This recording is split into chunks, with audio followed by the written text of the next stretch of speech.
And we are live. How's it going, Buzz? What's going on, man? Good. I got a box the other day from you guys with some beers and the shirt. That shirt's looking pretty good on you, fella.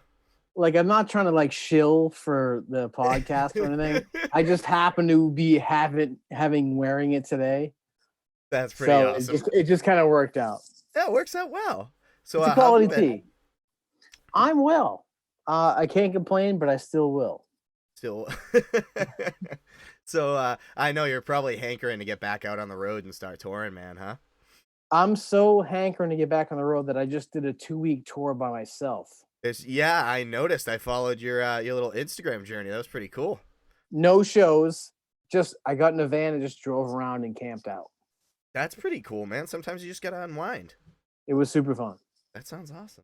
I caught a fish and I ate it. Ooh, primitive. I like it. Yeah, right. Very primitive. I like it.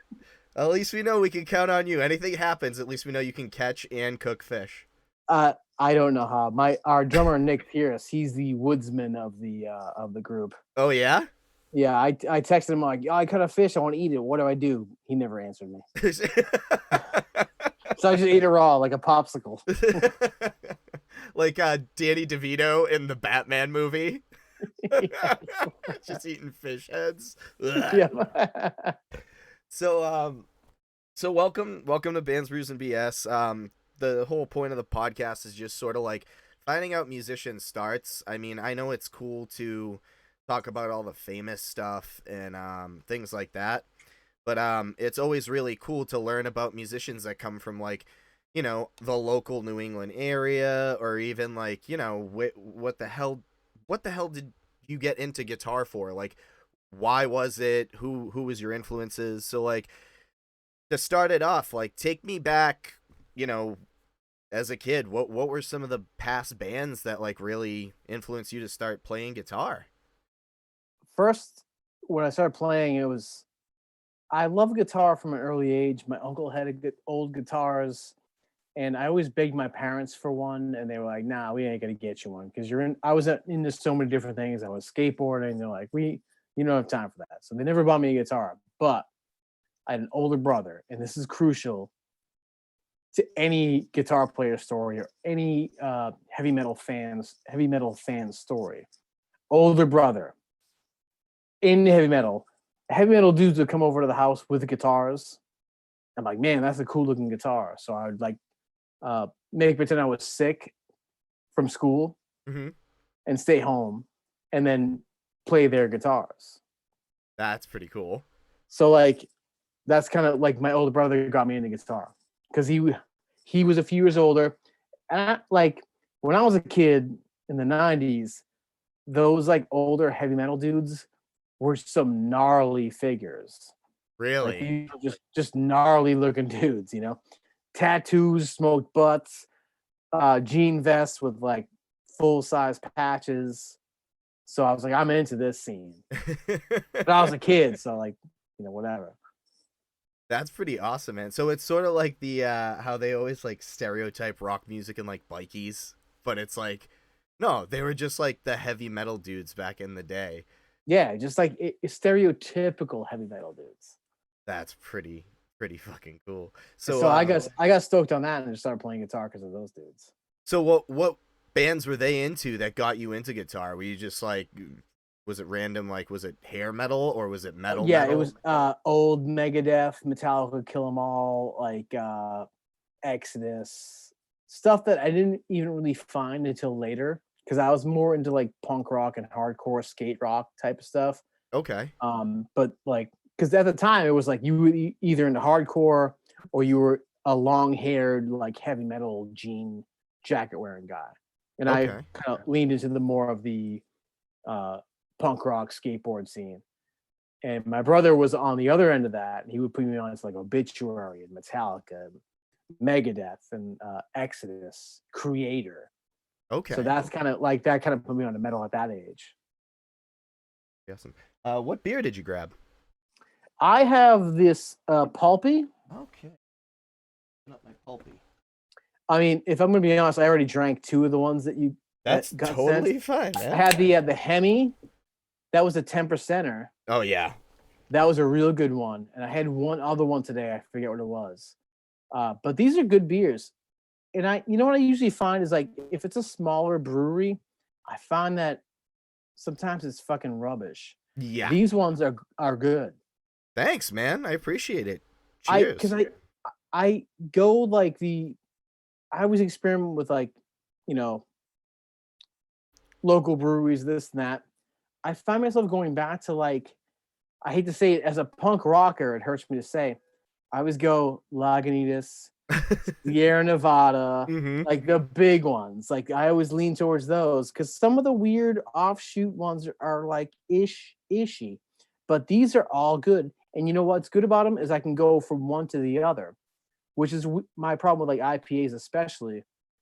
If I have one and switch to another one, it tastes real funky. Yeah. Yeah, that But happens in a lot of places. yep, these ones are going like I can link them up pretty good and they're pretty smooth. Pretty awesome, man. Thanks for the input. I'm glad that you really like them. Yeah, they're great. Awesome.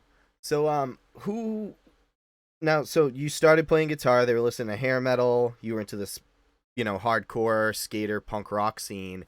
So what were some of your first bands like? Were they like, straight up thrash hardcore, or were they The first band that I was in, Yeah. the first band that I was only in 2 bands in my whole life. Get out of here, really? It was my first band called .04, Okay. which sounded like a combination of the band Gorguts and Biohazard Okay. and Sheer Terror. I have the I'm gonna put it up on like maybe Bandcamp soon. I have it on an iPod. I'm gonna put it up. There's some heavy parts, and the singer, he's a good friend of mine. His name is Tony Cabuccio. Sounds very Italian. Hey, it's Tony Cabuccio. The singer, that he has some awesome moments on that. I want to put it up. Like it's pretty good. There's some moshable parts, but it was that band, and then that band turned into Unearth, and that's my only history. Dude, that's fucking crazy to hear Yeah. that. 2 bands ever. That's it. When Unearth started, I was like, I'm just gonna ride this out. I'm still riding it out. I'd say you're doing pretty well. I'd say I you're hope doing so. pretty well. It's been a good run. How's it feel coming from, like, you know what I mean, like such a small city in becoming this, like, big metal band out of nowhere? What was that progression like? It was fun to like, I guess fun. I'll tell you what, I'll be perfectly honest with you. We came up with some local bands, Mm-hmm. hater local bands. You know what I mean? Yeah. Oh yeah. There's a lot of those. And then we're like, yo, we're on Ozfest 04. Say something. Say something. And you know what? That felt fucking great. Did it? Yep, because all these haters, people are like, yo, your music is like something I would wash dishes to, or some bullshit they told us. What the fuck? Wash Yep. dishes too? Yeah. People would talk shit all the time. And they're like, oh, we're on Ozfest now. I'll see you in San Bernardino, motherfucker. And that felt really good. So, were there some local bands that you came up with that weren't haters that you really enjoyed, like, actually playing with when it was like such a small scene or anything? Every one of them were not haters, except for maybe 1 or 2. Local ones that came up with a band called Gasket. Hold on.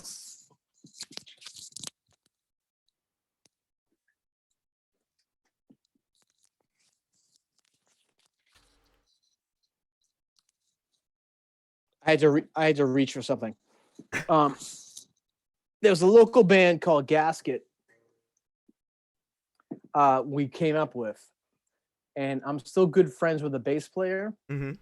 And I needed a bass this week to track a song that I'm doing for a secret project.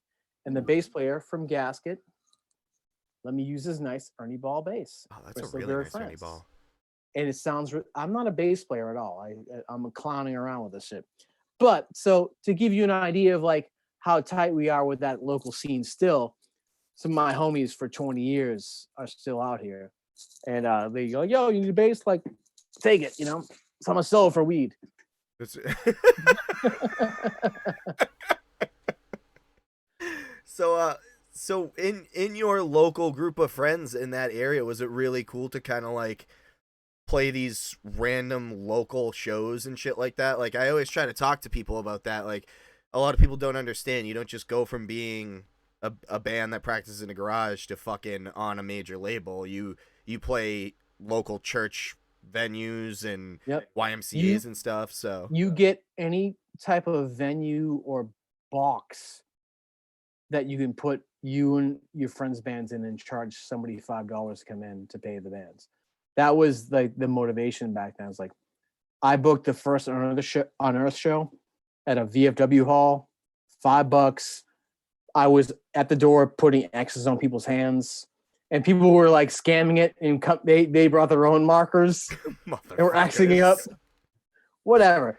So I booked the show, and me and our drummer Mike Rubberg had to go to the ATM to get money to pay like the touring bands, like Most Precious Blood and All Out War played. Holy shit! And we got these bands from a legit promoter, and so for us, like these bands needed to get like they needed $200 each, which is laughably cheap. Yeah, but we kind of made the money, but not enough. So we went to go to the ATM like, yo, these bands got to go away with some cash.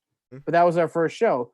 But those bands went away with cash. And at one point, you know, some of those bands were like, yo, come out to New York and play a show. And that's how you network. that's pretty fucking cool.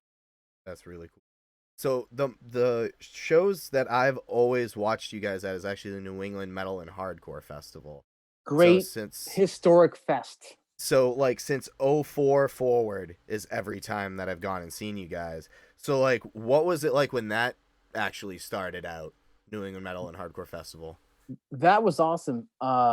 We played a couple years upstairs, which was great, and we played 1 year downstairs, which wasn't great.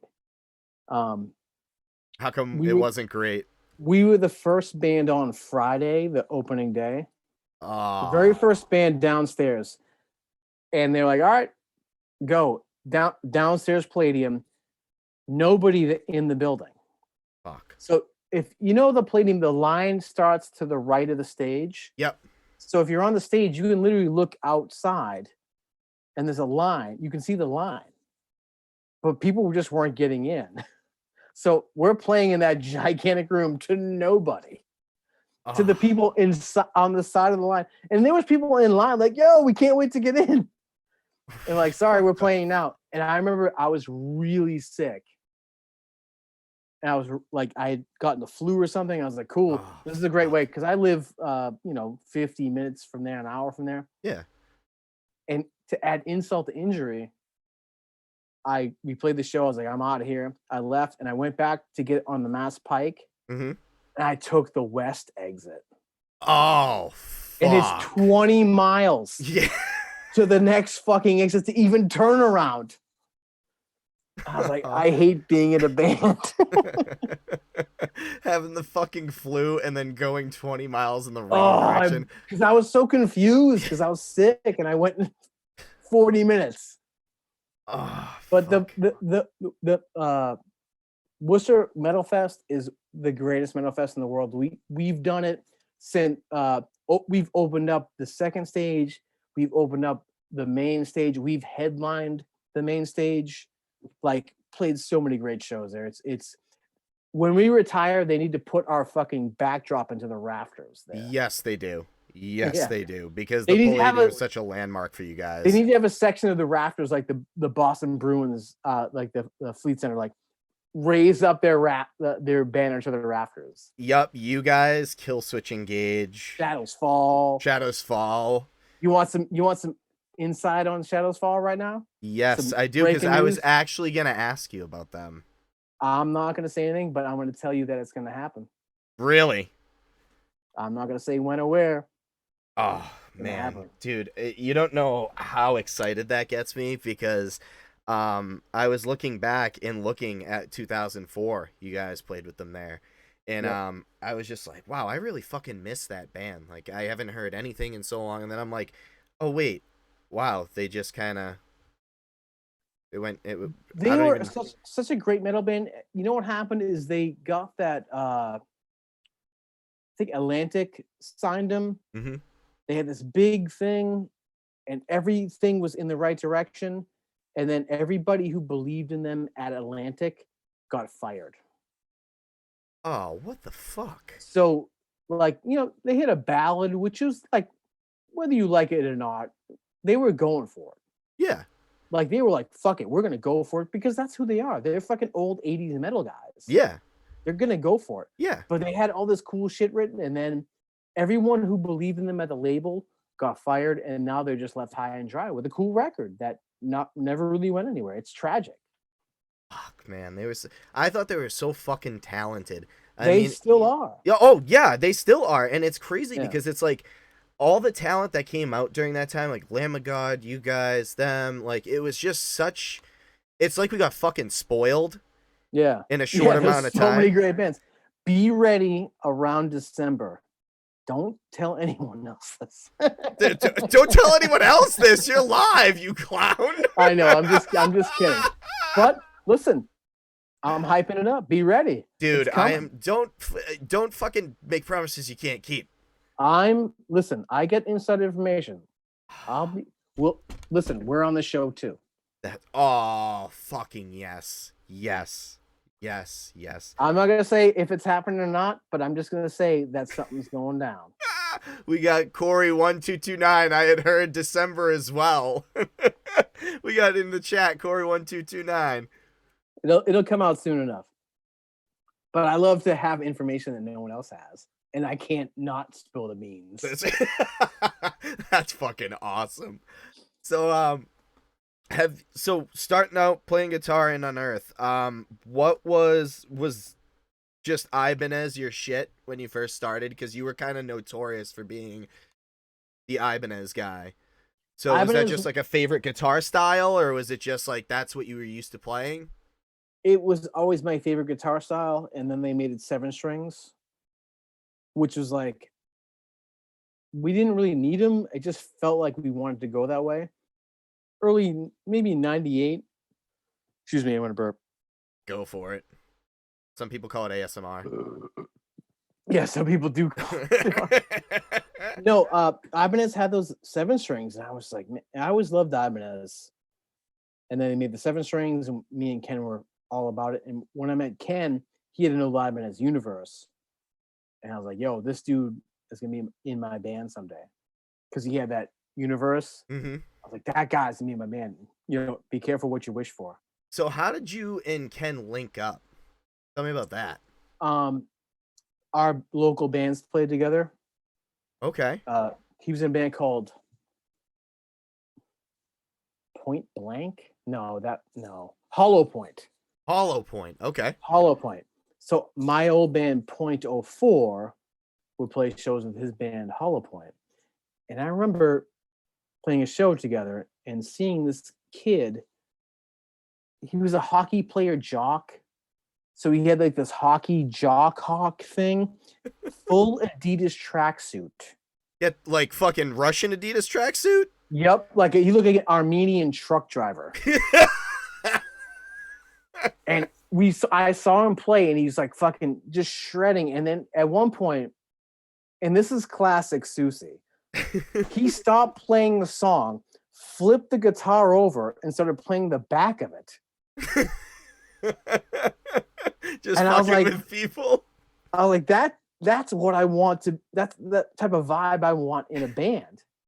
And so literally the next day I called him. I was like, hey, do you want to be in my band? He's like, yeah, because I was in another local band and he didn't like his position. So he got into .04, our band, and .04 eventually became Unearth. But I remember that literally you can funnel the genesis of Unearth down to that one show in Gloucester, Massachusetts, where I saw Ken Susie plays guitar backwards. You could say that is the start of Unearth. That's pretty fucking awesome. That's awesome. I love that both of you are really funny too. Like you're loose guys. You're not extremely serious. Like, and Aaron Deal from Darkest Hour I had on last Love episode. him. He's the greatest. He is the nicest one of the nicest fucking people I've ever met in I my love life. how much he loves Madonna. You and me both. I was like, this is the greatest, dude. Like, Yeah.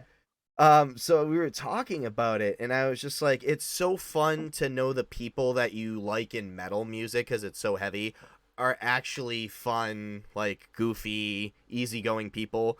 And he said it best, like, he's like, you actually think the people in Corpse Grinder grind fucking corpses? Like, no, dude, Corpse Grinder for Cannibal loves Skill Crane. Really?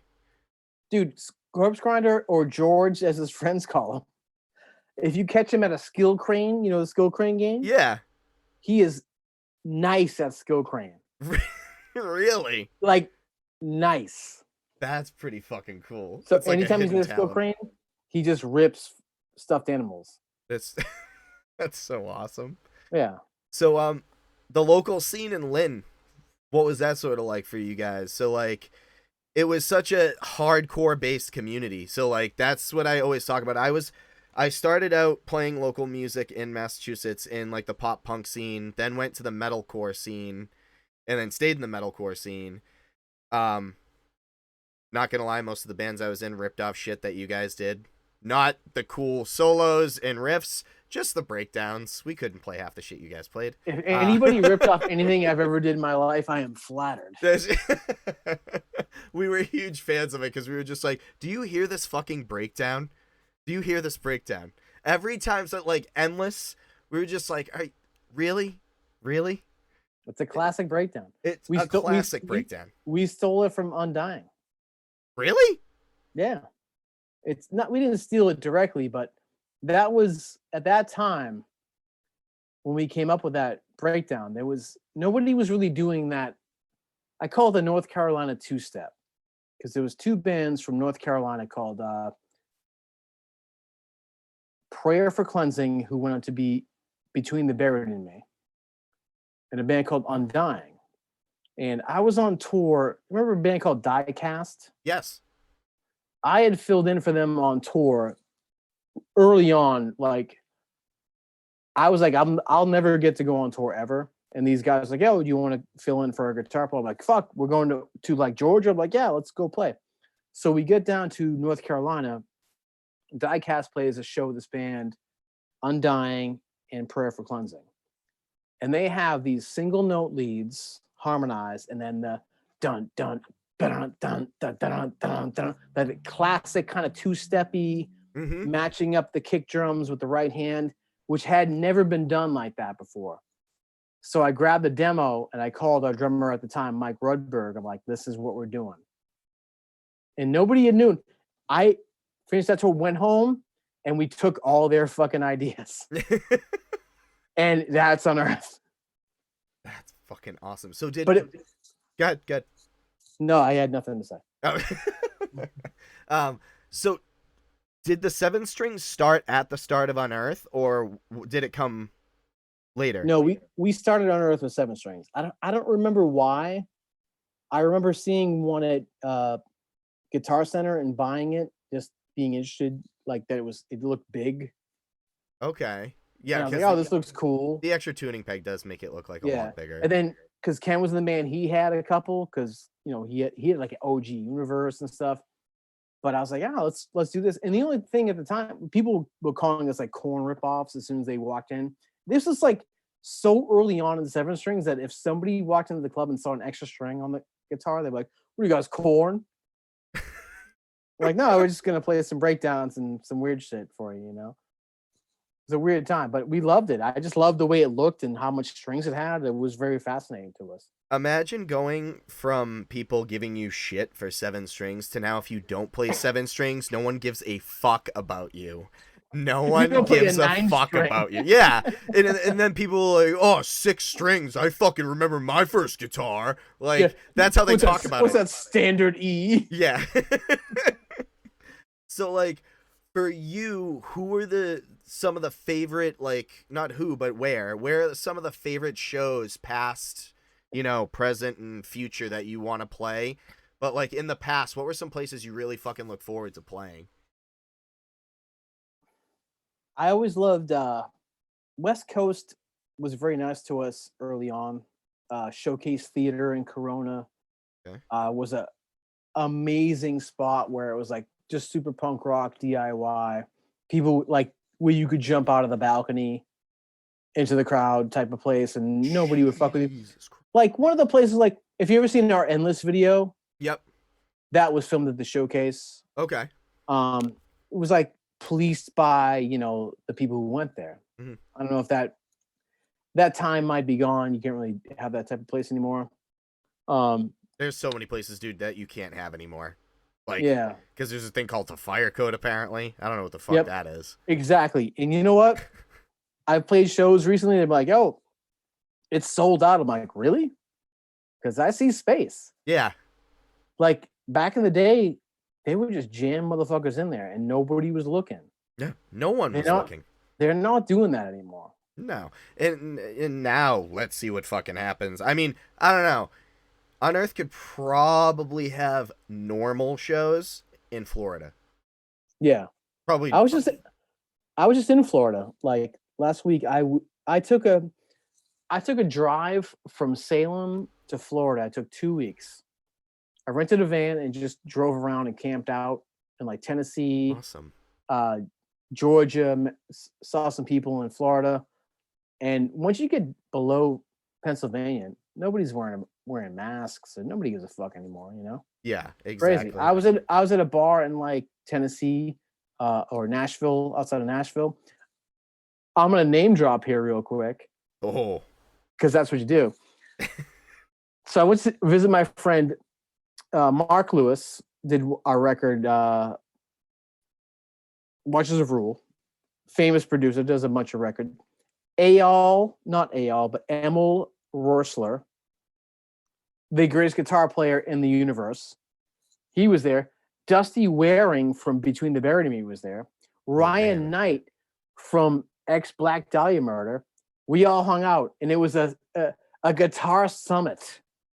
That's fucking incredible. We didn't even talk about guitar. Just hung out in general. Just didn't even talk about guitar. Just hung out in general. All we talked about was guitar. Oh, okay. So I went down south, visited some people. Like I got lucky. I ran into some cool homies. That's fucking awesome, man. That's cool to get away and have a little bit of freedom and go back to normal. Yeah, I camped out at places, went fishing. It was fucking cool. Fuck yeah.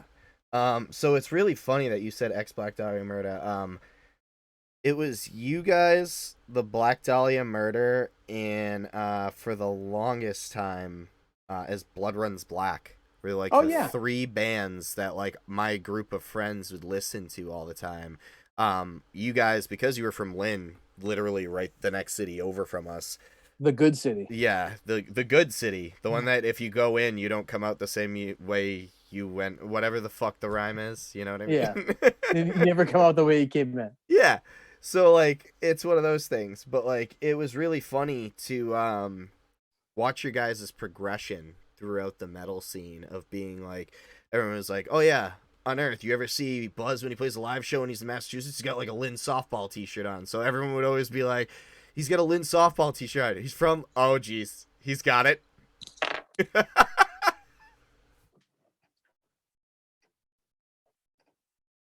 Ladies and gentlemen, he has the actual Lynn softball t-shirt.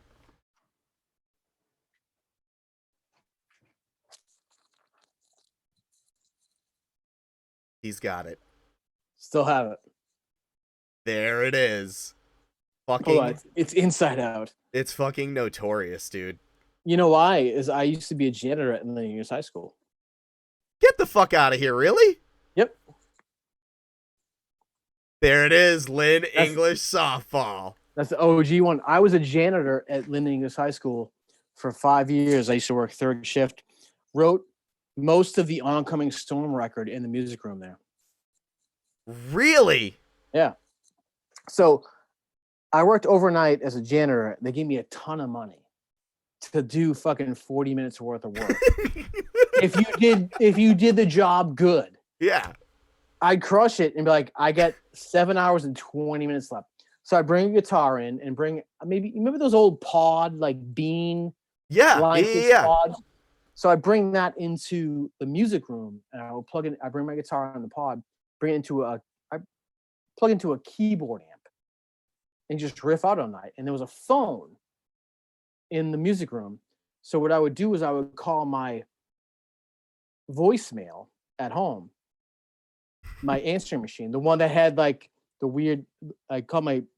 I'll tell you the weird answering machine I had. Anyways, I would call my house answering machine and put the phone up to the speaker of this bass amp and just riff out. And then I would get home, listen to my answering machine, and then cultivate the riff more. And most of the Oncoming Storm was written that way.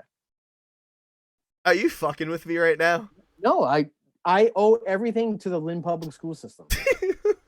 Literally. I would just post up in the music room, play that line 6 through a keyboard amp, and put a phone in front of it, and then send it to my house, and then go home and figure it out. Okay. Do you hear that? Zombie Autopilot was fucking written there. The fucking Lynn Public School System owes a wall of fame to Buzz McGrath. They don't owe me anything. I owe them something. They still should fucking paint a mural of you just shredding, maybe in the cafeteria or something. Dude, come on. You know what I used to do is like they redid the auditorium when I worked there. Like there was a big construction project. They redid it. So I'd bring that pod in and I'd plug it into the main PA of the auditorium, bring in a wireless, and just riff out in the middle of the auditorium. That's just so gung, just doing dumb shit. It was fun. I credit that job with the only reason I ever got even acceptable at guitar is because of that job. So did you just fucking constantly practice and write riffs and? Yep, it was at the time where I was so horny for guitar, but I still had to work. Okay. See, the problem with people are always like, "Yo, how do you get good at guitar?" I'm like, "Well, you have to put the time in." Yeah. Well, I get a job. I got to fucking work construction every day. Like, well, find a job where you can fucking play guitar all the time. It really helps. That's shit. The only thing that helped me. If I had a regular job where I just fucking go bust my ass every day, you come home, you're like, I don't really feel like playing guitar. It's hard. It's really hard. But I got lucky and I had a job that I could just fuck around with guitar. And I love guitar so much that I would do nothing but. Dude, you fucking blew my mind just now telling me how you recorded the oncoming storm. I don't think anyone maybe in the future people I interview, I'll hear something like that.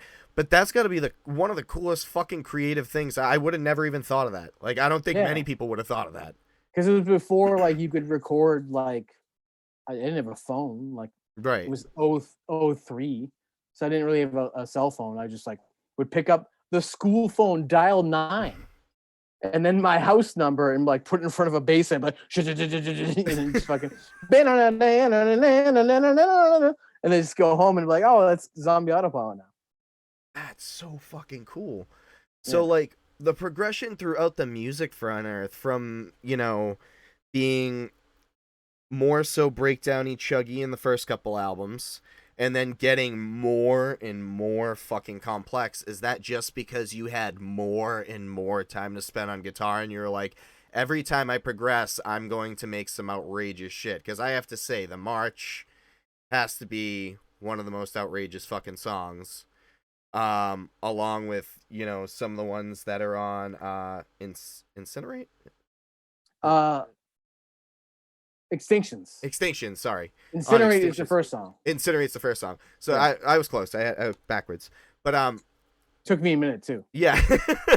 But it's more like extremely riffy and melodic, and then like just speed, like the tempo is sped up, and like, so is it just the more you're practicing, the more you're like, I need to throw in what I'm doing or where I'm at in my guitar playing? Or is it more so like, this fucking riff came to me and I gotta go? I think you're right. It's at the time, it's what we want to do. Okay. Or like, and who you're around, maybe like your influence semi. The March. Okay. For example, Derek Kurzweil from Seamless plays drums on that. Okay. Great drummer. At the time, we had come off of In the Eyes of Fire, which is a very busy record, very fast and a lot of stuff. So the drums are insane in that. Yep. Which I love. Yep. But coming off of that, we wanted to do something a bit more groovy, maybe more in flamesy. Fucking love that fucking band. So we were like, all right, let's do something kind of more like laid back and cruising. So we get a drummer who was just a rock and roll guy, Derek Kurzweil, one of my favorite drummers of all time. So that record, I feel like, is a bit more subdued, more melodic. Yep. So we did that record with him. But next record, I want to do something more crazy, which is something he couldn't really keep up with, not his shoe he could wear. So we get another drummer. That was Darkness and Light, I think. And it'd be a J-Fo from Killswitch playing on that one. Okay. And then we got Nick Pierce, who's been our drummer for 10 years. Mm-hmm. So you get to the Watches of Rule. Okay. That record is completely insane. Like, yeah, it sounds like we're getting paid by the note. There's so many notes, you would think we were getting paid by each note. Yeah, it feels like when you click on it on Spotify, it's an immediate just a bunch of punches in the face. It's a lot of fucking notes, and look, every record has a reason. We wanted to do it for a reason. Watch This Rule, not my favorite record, but it was what I wanted to do at the time. Crumb to Mama in the chat says coolest janitor ever. So I'm the coolest janitor. I used to drive my 86 Volkswagen GTI through the hallway. It's just if you want to talk about janitor stories, I got fucking hours worth of them. Give me a couple janitor stories. Go for it. I'm gonna open another beer too. Do it. So at one point they were doing construction on the school, and there was no doors in the building. Okay. Wild dogs would just run through. It was crazy. Like dogs I would go to work because I worked 11 p.m. to 7 a.m. Okay. And there was just dogs running down the hallway. So a lot of times you would get there, and the Lynn school system was generous with days off.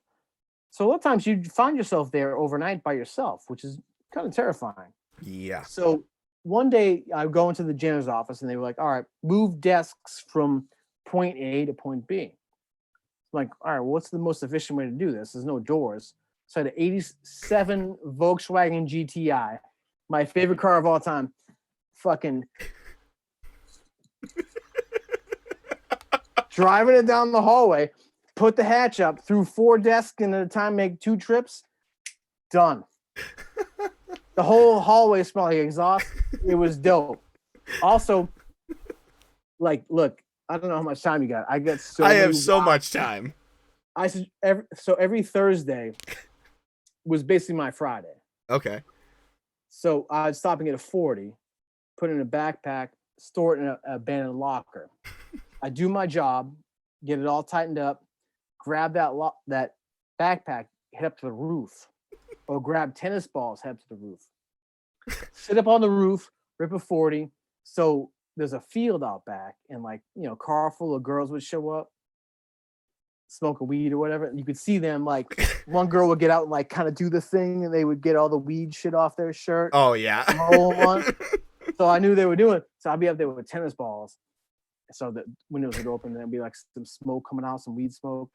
And I'd be up on the 3rd floor, like, tennis ball, boom, off the roof.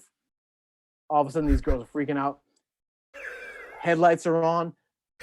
They peel off, all in a panic. So that was fun. Here's the thing. Nobody ever really did that. So I would be up there every week for 3 years, and no one would show up. But I'd be ready. Until one time, the police showed up. Ah, shit. And you know what I'm going to do? The police were on routine patrol. I've been up there for 3 years straight without a single car. Police show up, hit him with a tennis ball. No, you know what happened? There was a car, like a old Caprice Classic, came cruising down with a bunch of meatheads. I drilled them with a tennis ball. They locked the brakes up. They get out, a bunch of shirtless jocks, like, yo, what the fuck? So you know what happened? Now I remember I called the police on these dudes. I was like, yo, there's a bunch of idiots out back here causing trouble. I'm a janitor at I won't say the name, but anybody who knows knows.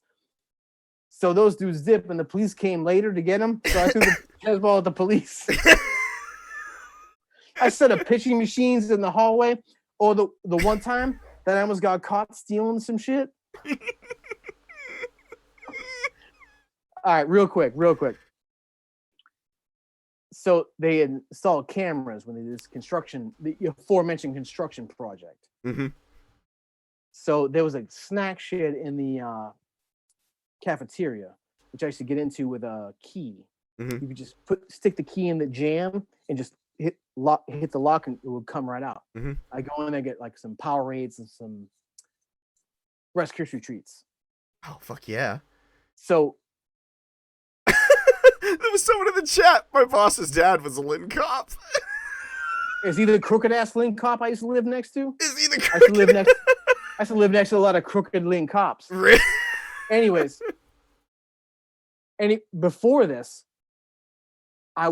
what I would do is I would get into the camera room. They had a big camera bank in this room, and I would sneak into it with the same key method. And I would go into this old, like early 2000s computer method, and there would be a log that the security person wrote of incidents. And I would used to watch people. I would bring up that camera at that time, and you could see a fight or something. That's fucking awesome. I'm going through the log. I'm like, 1:36 a.m. Like, it's only me and a couple other guys here. Like, what could that be? So I pull up that particular camera at that particular time, and you see me heading towards the snack shed. But here's the thing: the cameras were motion sensitive.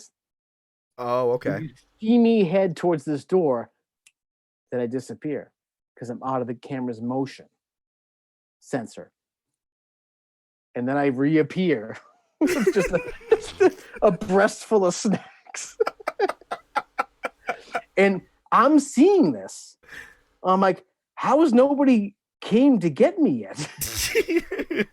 And then somebody tried to come to get me, and I was like, I don't know what you're talking about, because I knew I saw what they saw, and there was no way you could prove that I went into that fucking thing. That's fucking brilliant. And I beat it. That is fucking brilliant. Crime. Well, I think it kind of comes with that territory. So, like, literally, do you want to know how I learned about your band? 2001. Great I was year. 13 years old, and I started hanging out in Lynn with a girl named Erin, and she was like one of the coolest people I've ever met, and she fucking showed me one step away. And she do you want to give me the first letter of her last name? Oh. How old is she? Was she older? Same age as me. I'm 33. Okay, I probably don't know her then. Probably not. She had an older brother. We'll talk about it off stream at the end. Okay, good. I'll note it down here. All right. This way I don't forget. I always love the dirt. Yeah, but it was really funny because, like, Lynn hardcore girls are a fucking different breed. I'm not comparing. If anyone fucking clips this, I am not comparing. It's not like I'm saying like farm girls, but they're tougher than farm girls. Dude, it's my town. I fucking love it there. I love it there too, man. It's the good city. I call it the good city. I do too, and it's got its own like charismatic style. And Yep. it's such a great melting pot too, because you can get some of the best fucking food in Lynn. My favorite faux spot is Pho Min Key in Lynn. Really? PHOMY. I don't even know how to spell Pho Min Key. Is it over by those like 24-hour sketchy ass apartment practice studio place? Do you know what I'm talking about, like downtown Lynn?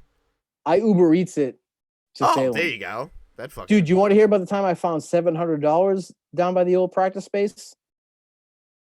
Yeah, of course. I want to hear about how you found a bunch of cash. So, Market Street, Lynn, I think is where the practice spaces are. Yep. So, shout out to Gasket. Lynn Staples forever. So back in the day before phones and whatever, you would pull up to downtown Lynn and you would walk around and you would try to find a rock to throw at the window of their jam space. Okay. So they would come down and let you in because you had no other way of communication to let them know you're there. So I pull up, park my car. I'm walking around downtown Lynn looking for rocks to throw at this window, and I found $100 bill. I'm like, oh shit, that's $100 bill. Scooped it up, and then there was another one, and there was another one, and there was another one, another one, another one, another one. 700 of them. I'm like, I get $700. This is 96 maybe. So that's like money. Basically $1 million in 96. And here's the thing. I should have kept looking, but I got so scared and excited that I just stopped. So I eventually found a rock, threw it against the window. They let me in. I went right to the bathroom. And I pulled out this pile of fucking money. I'm like, this is real cash. So I paid my rent and bought a BMW 329i with no brake pedal.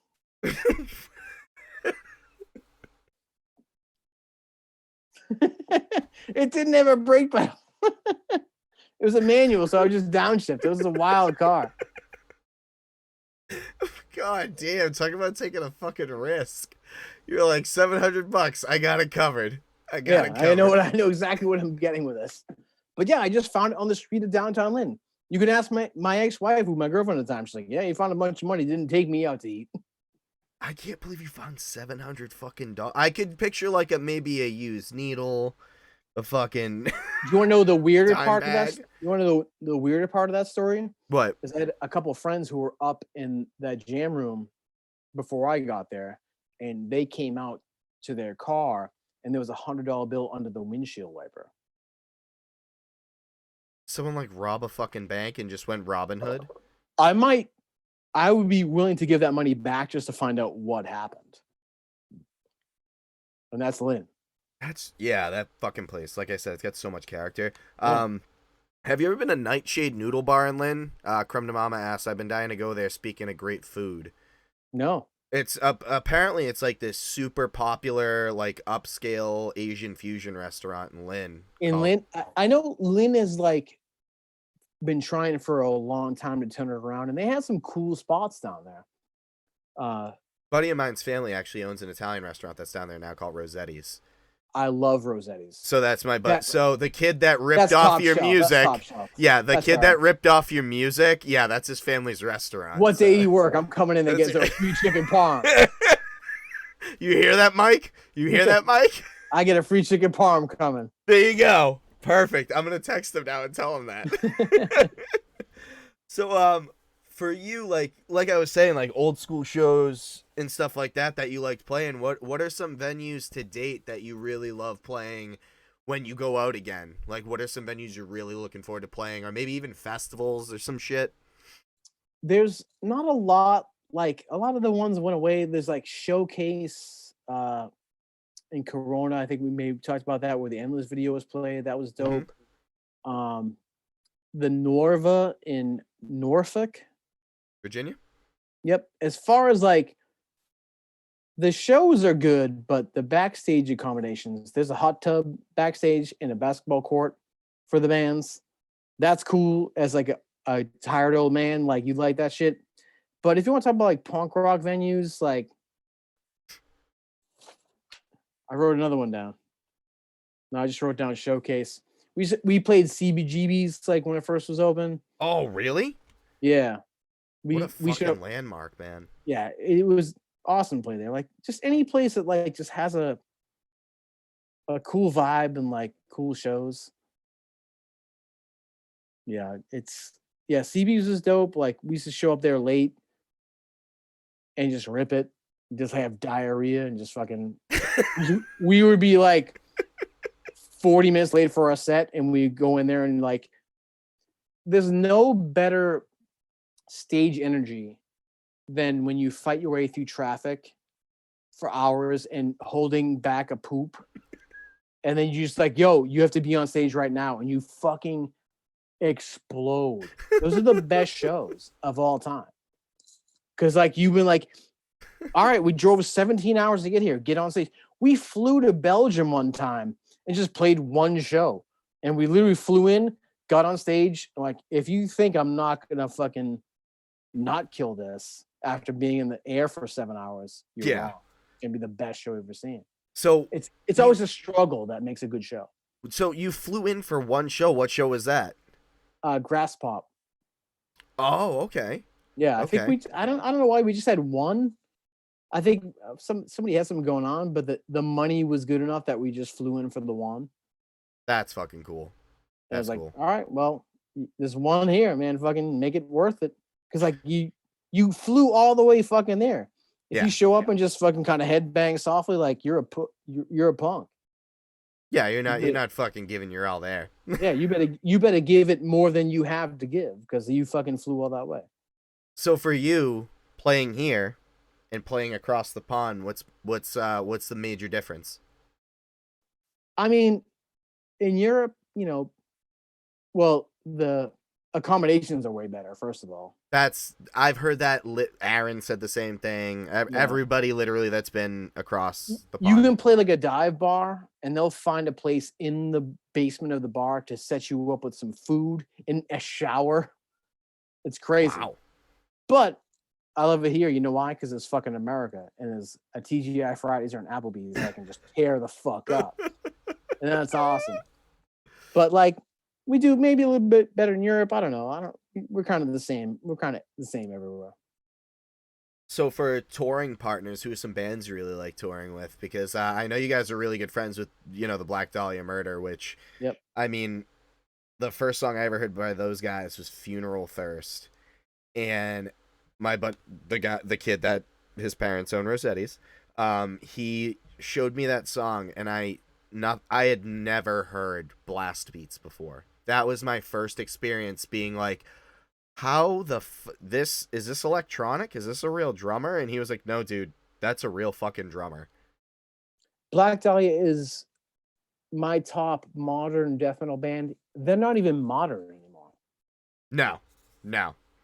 But still, in that particular genre of death metal, it's so easy to fake it and not be real that a lot of bands come off. But Black Dahlia's been off since the 2000s. Still one of the most respected death metal bands of all time, and well deserved. We tour with them a bunch of times. Love those guys. It's so I have to bring it back to it.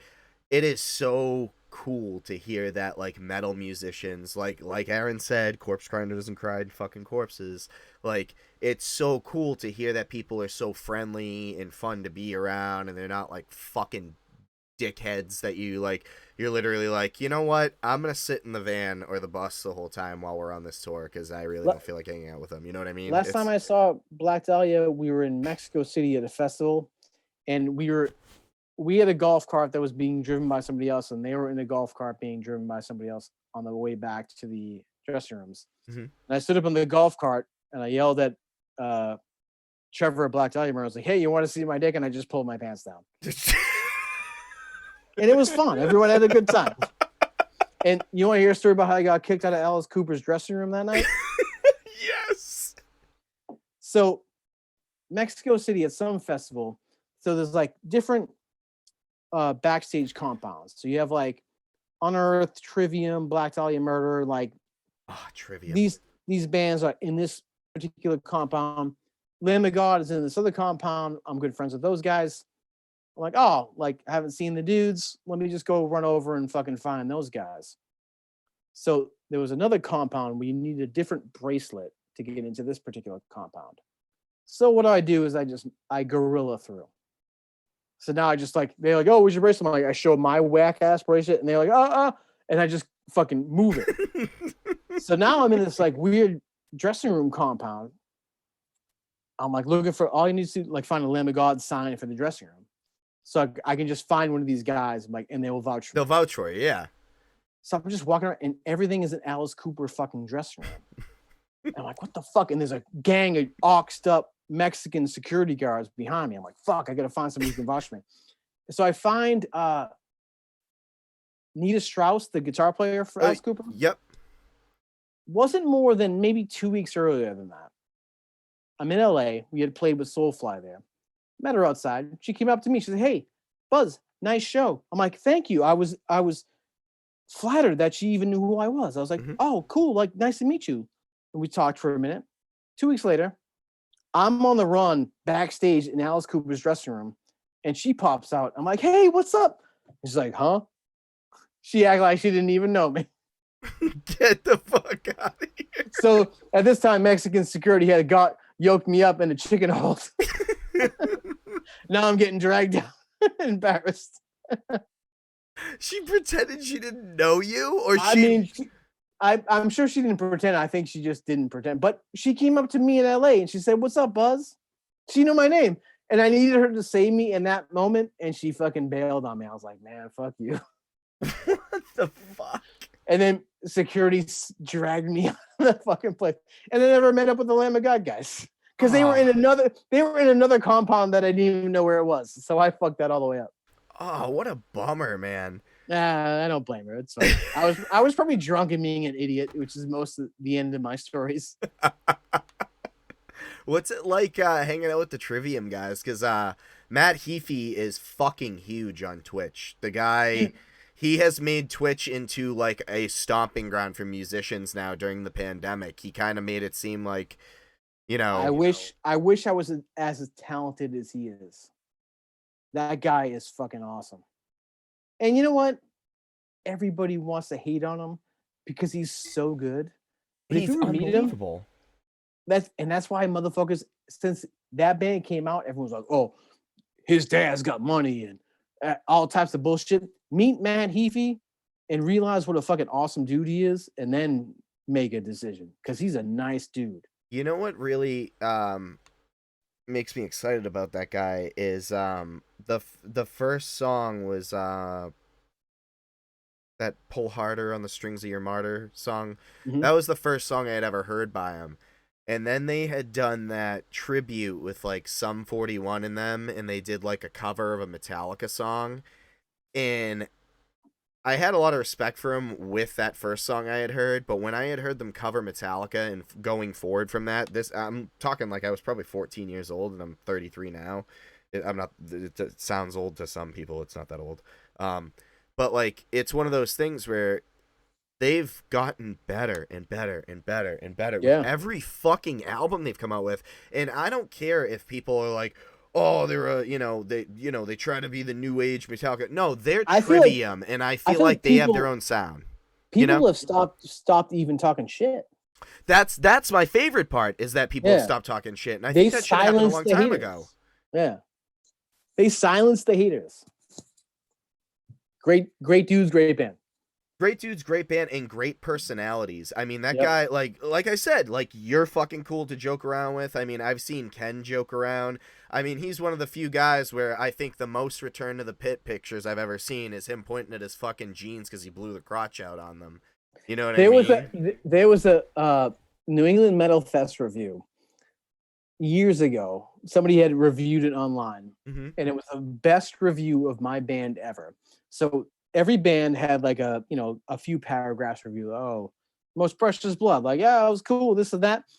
And there would be a picture, and they got to a picture, and it was just Ken with his pants blown out, wide open. The review was like, Unearth needs new pants. Like, that is the greatest Unearth review ever. I wish I knew who wrote that because it's absolutely fucking brilliant. That's really fucking cool. Bringing it back to your bandmates, Trevor. T-Bone. He's a pretty quiet dude, man. The couple times that I've bumped into him as like a passerby in a crowd at a concert, very polite, very quiet guy. Is he like that behind the scenes, or is he like you guys, just fucking lets loose and? Listen, no one is like me or Ken. Okay. No one is like you and Ken. That is very true. No, I should rephrase that. No one is like Ken. That's true as well. No one is like Ken. Trevor is the leader of this band. He is in charge of a lot of shit, and he's on everything. So that's really funny that you said that he's the leader of the band, but wasn't he? From what I've read, wasn't he the one that was most hesitant to join in the beginning of Unearth?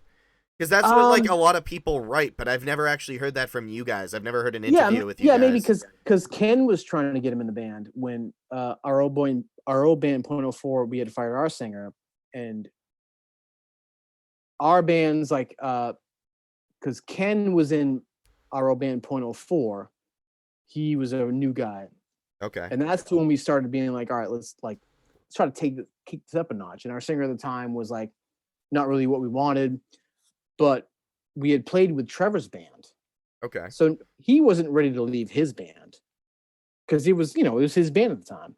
But Ken, being the manipulative fucking dude that he is, he hit up Trevor and was like, "Yo, we're gonna fucking do all this type of shit." And Ken literally talked Trevor into being in our band. Really? Yeah, because Trevor was in his band that Trevor, as a kid, you think your band's gonna be the next big thing. So Ken was like, "Yo, listen." Ken would show him pictures of like One King Down shows and like this could be you. That's fucking really cool. Yeah, So like, but God, Trevor's fucking. I still talk to him. He's the best. that's really fucking cool, man. So for you guys, is he the primary vocal writer as well? Like he writes all the vocals. You guys don't have a part in that. You just write the music. You Yep. guys ever come up? Oh, so he comes up with everything, the melodies, the 90% of the time, maybe if Ken's got a song, Ken might have a singing part that he likes to have on. Like if you listen to all the Unearth shit, there's like occasionally like a singing part. Yep. That's Ken. Like he does those singing parts. Which is really funny because I think he's actually a really good singer because I've heard him in other stuff. One of the He's projects that great. I heard when I was really young was Burn Your Wishes. Yep. He's got a great voice. Yeah. Listen to his band USA, USA, USA. Yeah, actually, I grew up with Pat, the drummer. All right. Pat Yeah. Politano. He was in a local pop punk band called Letter Day, and he Yep. was literally one of my favorite people to run into all the time. Yep. So it was really funny to see him with Ken playing music together, and then fucking Andy from Every Time I Die is in their little music video where they're like Muppets, and I was like, Yep. what the fuck is this? But yeah, Trevor writes most of the lyrics, but he's always open to like, listen, what do you got for lyrics? I'm like, I never really thought about writing lyrics. That would be weird for me. I would probably just write about like Star Trek stuff or something. I was gonna say because you had said the Witch City. I was wondering if you had come up with some of the Giles lyrics solely. No, because that was dude, where I live, I could show you out front of my house. There's like tours, like guided tours. I live in Salem. There's guided tours in front of the fucking witch museum. I'm like, yo, I got a song about it. You want to hear it? Did you? Oh, dude, you know what one of my favorite places was in Salem to eat, and it's gone? Was Custom House. I don't remember that. It was a rotisserie chicken place, and he Oh owned the shit. like Salem Overhead Door Company as well. Oh yeah. Yep. He owned that as well, but like he had the best fucking mac and cheese, and like Dude, it's mac gone, and and I'm cheese like, is God damn it. Yeah. There's a bunch of the whole thing about witches here is crazy. Like Yeah. I always imagine like because I see so many tourists here like looking like at witch stuff. Like what if you were like a little boy from the 1700s and you came in a time machine like, yo, you guys are making money after this? They killed my mom for knowing math. Yeah, and they also put a bunch of boards on my dad and fucking added boulders till he Yeah. collapsed. Like you guys are making fucking cash? What the fuck? Yeah. So I like it because it's good for the economy, but at the same time, I'm like, really? It's kind of weird. Exactly. And then if people aren't there for the Salem witch trials, they're like, oh yeah, we gotta go find the Hocus Pocus house. And I'm sure those fucking people are like, I really regret buying this home. It's like the people from the Breaking Bad house. Yes. And people go by and you're like, people throwing pizzas on that house. Yeah, and you're like, I think there was actually like a TMZ article a couple of years ago, right before the finale, where they were like, please stop throwing fucking cheese pizzas on our roof. Like, what it was is a wrong problem with you animals? So, during your time in Unearth, what's some of your biggest accomplishments that you're like really proud of besides the cool records you guys have written and like, you guys are kind of like a staple for New England for metal, hardcore, and more. You know what I mean? If you guys aren't mentioned in the same breath as New England metal and hardcore, it's kind of fucking weird. It would be very weird. I'm one of my biggest accomplishments is that we are mentioned in those breaths most of the time. Okay.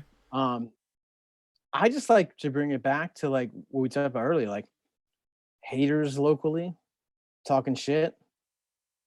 Now we're on Ozfest. Now we're headlining fucking New England Metal Fest. Say something now. Like that feels good.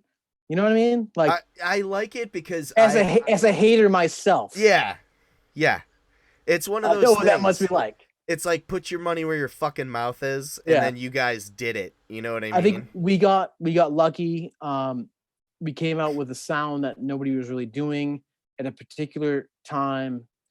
Hence the name, right? Yeah, Unearthing a new yeah, sort of that was metalcore our old sound. drummer made that up.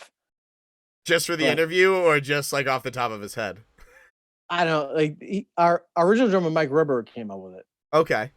But I just like that we got to do anything. Like we got to go to fucking Europe. Like, um, the only thing we ever wanted to do was like maybe play a show with All Out War at Really? first.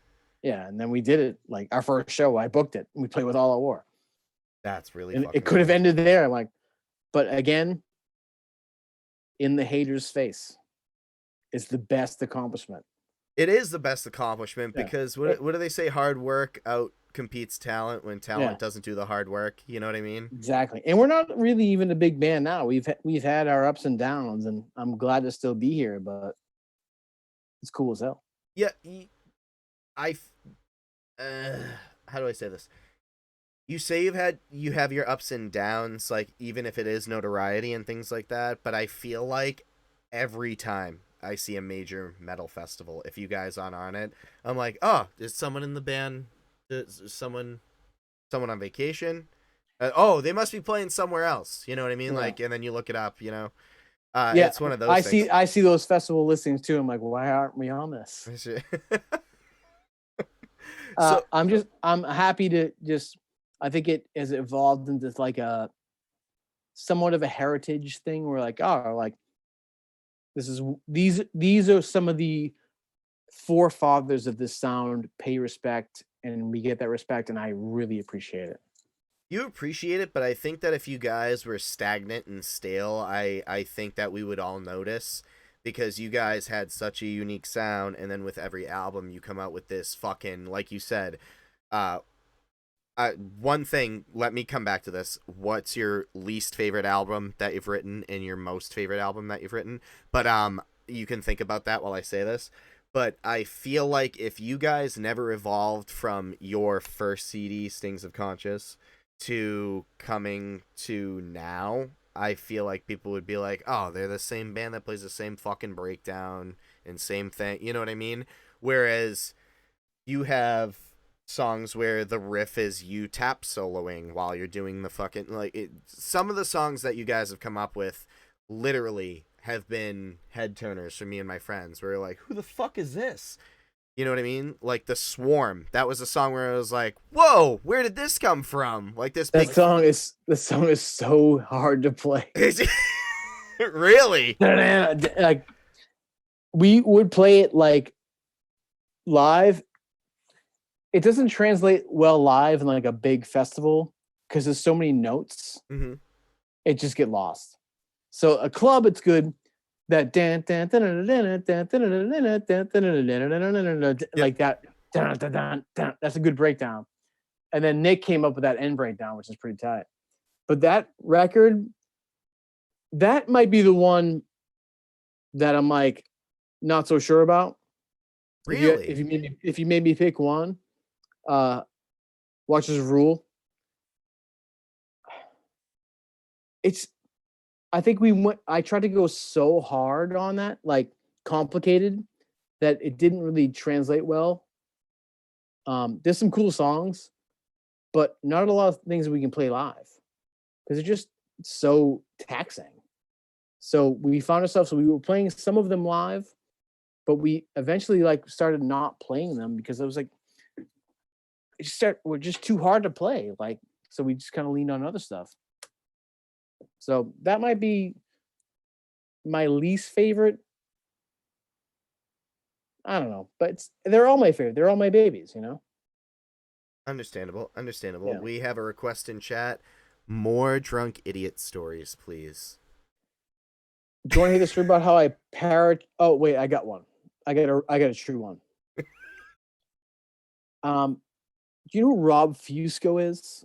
He sang for One King Down and Most Precious Blood. Most Precious Blood, I know. All right, so we're playing in Valentine's, a club called Valentine's in Albany, New York. Okay. Small club. Next to the stage, there's the door that goes into the backstage room. Just a door with no doorknob in it. So we're all there drinking Heineken and eating pizza in the backstage. So I take my testicles out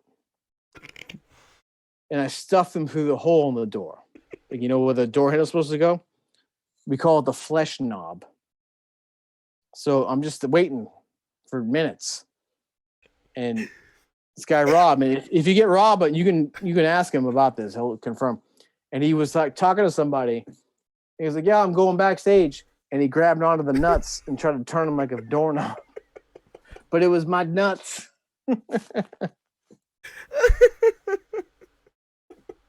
He didn't get in. Tour pranks are probably some of the funniest things I have ever heard of in my life.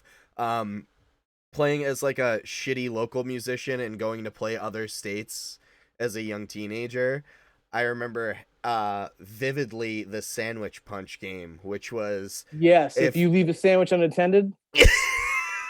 Yeah, you know exactly what I'm talking about. Mm-hmm. Holy shit! Yeah, what we used to do is we would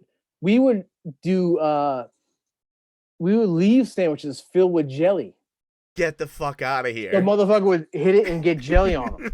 That's how deep that shit went. Yeah, because if you left your sandwich unattended without like a napkin on it, you could get punched on the sandwich.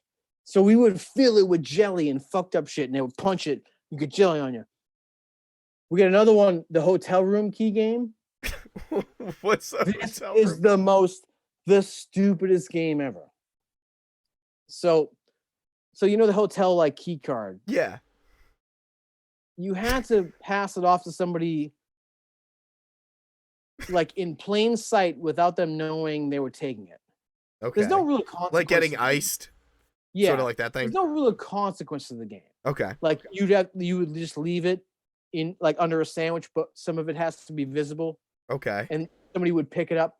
For instance, Ken got me one time. Perfect key game.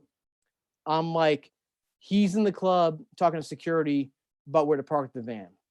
Okay. Ken comes out. He's like, "Yo, you gotta pull the van over here. You're gonna need this to pull in." And I grabbed it and I was like, "Fuck."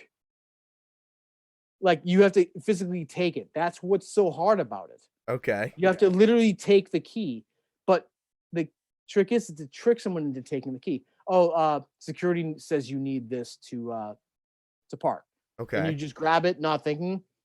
Or what I would do is like if somebody was like checking out at the gas station, I would slide it in front of him and the clerk. And the clerk would be like, "Yo, you need to take this." And they'd be like, "Yeah, I can't take that." Or you would leave it on somebody's bunk. When they're getting to their bunk, to get into the bunk, they had to remove it. Now it's theirs to pass off. Oh, fuck. You're confused because it's the dumbest game, and you're right. It's stupid. It's still awesome, though. Yeah. It's brilliant in creativity, zero consequences. Because you could just be like, "Well, fuck you. I don't want this key." But keep the game going. We're out here for 5 weeks. What else are you going to do? Yeah, at least make it fun. Don't be an asshole, like, go along with the Yeah. game. But then again, there aren't bands that can have as much fun as you guys, because I remember being on tour with, I was in a pop punk band at the time. I still love these guys to death, but 2 out of the 4 of them, after 2 days, I literally wanted to put a bullet in my brain. I literally was like, I'm going to go in that field and I'm not going to come back out of it. You're going to see birds fly out of there like fucking Forrest Gump. That's the hardest part about being in a band, is just to find a good crew who can fucking put up with each other. You know? Which is really cool, because it shows with you guys that, like, it goes well. Like, I see you and Ken still have, like, a funny banter between you, even years later. Like, you can look at Return to the Pit pictures from 2003 and look at them now. I mean, Return to the Pit's not around now, but if you look at pictures now of you guys playing, you're still having fun and smiling and fucking around on stage. You know what I mean? So and even like even not on stage, like just in the day-to-day shit about getting to shows, like that's the hardest part. Like we all kind of know what everybody wants, and you yield to some shit, and just make everybody happy. So And now from out on the different locations. road, what do you do on the road? Like, are there certain things that you like to do pre-show? Do you have some pre-show rituals? It's very ritual. Okay, Like so explain. we have uh so if we're in a van, Okay. if we're saving money in a van, we don't drive overnight because it's too dark. We're old, our eyes don't work. So we get up in the morning and you just start driving. And everybody knows that there's gonna be a couple stops. You can't, if you get a shit, you got to hold it. And we're stopping here. And there's two things. You can have Wendy's or Taco Bell or gas station. Get what you're gonna get. Don't be like, don't be that bitch. But like, I gotta go to Panera. Like, don't be that dude.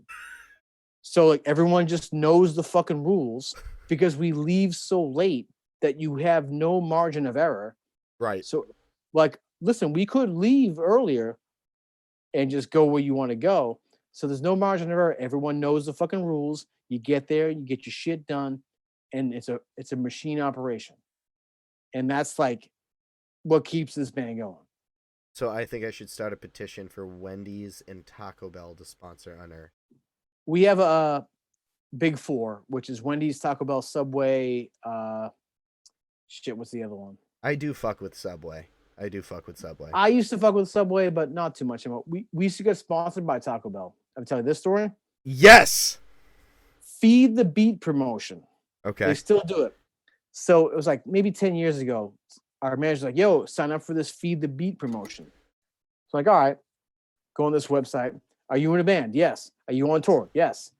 Do you want Taco Bell bucks? Yes. They sent me $500 in coupons for one tour. So I gave them out to everybody. And here's the thing with these coupons at this time. You go in with a $5 coupon, buy a dollar burrito, and get $4 in American cash back. Wait, It was what? a wild. You would get coupons for five. Each coupon was $5. So if you went to Taco Bell and bought something that was $1, they returned to you $4 American. This sounds like the weirdest fucking loophole. It was the only year they did it, because after that first year they figured it out. And they're like, we can't fucking give people cash. So I would get people fucking. They would call in their orders, and I would just make money. That's I was so giving awesome. people. I was at a bar giving people Taco Bell bucks for beers. Taco Bell Feed the Beat. Shout out. That's fucking rad. So fucking rad. So Taco Bell, Wendy's, you don't fuck with Subway anymore. What are some other places you like hitting while you're out on the road? I like to go weird, especially south. I go Zaxby's, Bojangles, Checkers. My wife just asked me about Bojangles the other day. I was like, Bojangles and Checkers are great, but Checkers was do you want to say where you're from or no? Oh, I don't care if I get done. I live in New Hampshire. I don't give a fuck. Oh yeah, you already said that. I'm sorry. Yeah, no worries. But like I remember going to Bojangles and Checkers a long time ago, and it Valdosta, Georgia. I remember going to Bojangles, and we were like, "What do you mean by barbecue?" And the guy behind the counter was like, "You know what I mean? It's barbecue." And I'm like, "No, I don't know what you fucking mean. Is it hot dogs and hamburgers?" And like as a 18-year-old kid, he's like, "No, it's brisket," and I'm on a sidekick trying to look up what the fuck brisket. Sidekick. Yeah, see, I'm like over here. I flipped it open, like halfway through the tour, the fucking screen popped off. Couldn't get another one. You know what I mean? Dude, I love shitty. What else I like? White Castle. Oh my god, dude! I'll never forget eating there Talk for to the first Ken about time. White Castle. We love it, Dude. The only thing that grosses me out about White Castle, I don't want a promotion ever from White Castle. I don't care if this gets me never getting promoted by White Castle, but chicken rings, no fucking chicken should be in the shape of an onion ring. Like when it looks like a fucking gasket that's in breading, I'm like, no part of the chicken is a circle. Yeah, no, unless it's this fucking butthole. You're selling chicken butthole. Like, no, dude, like that's the weirdest shit I've ever heard of.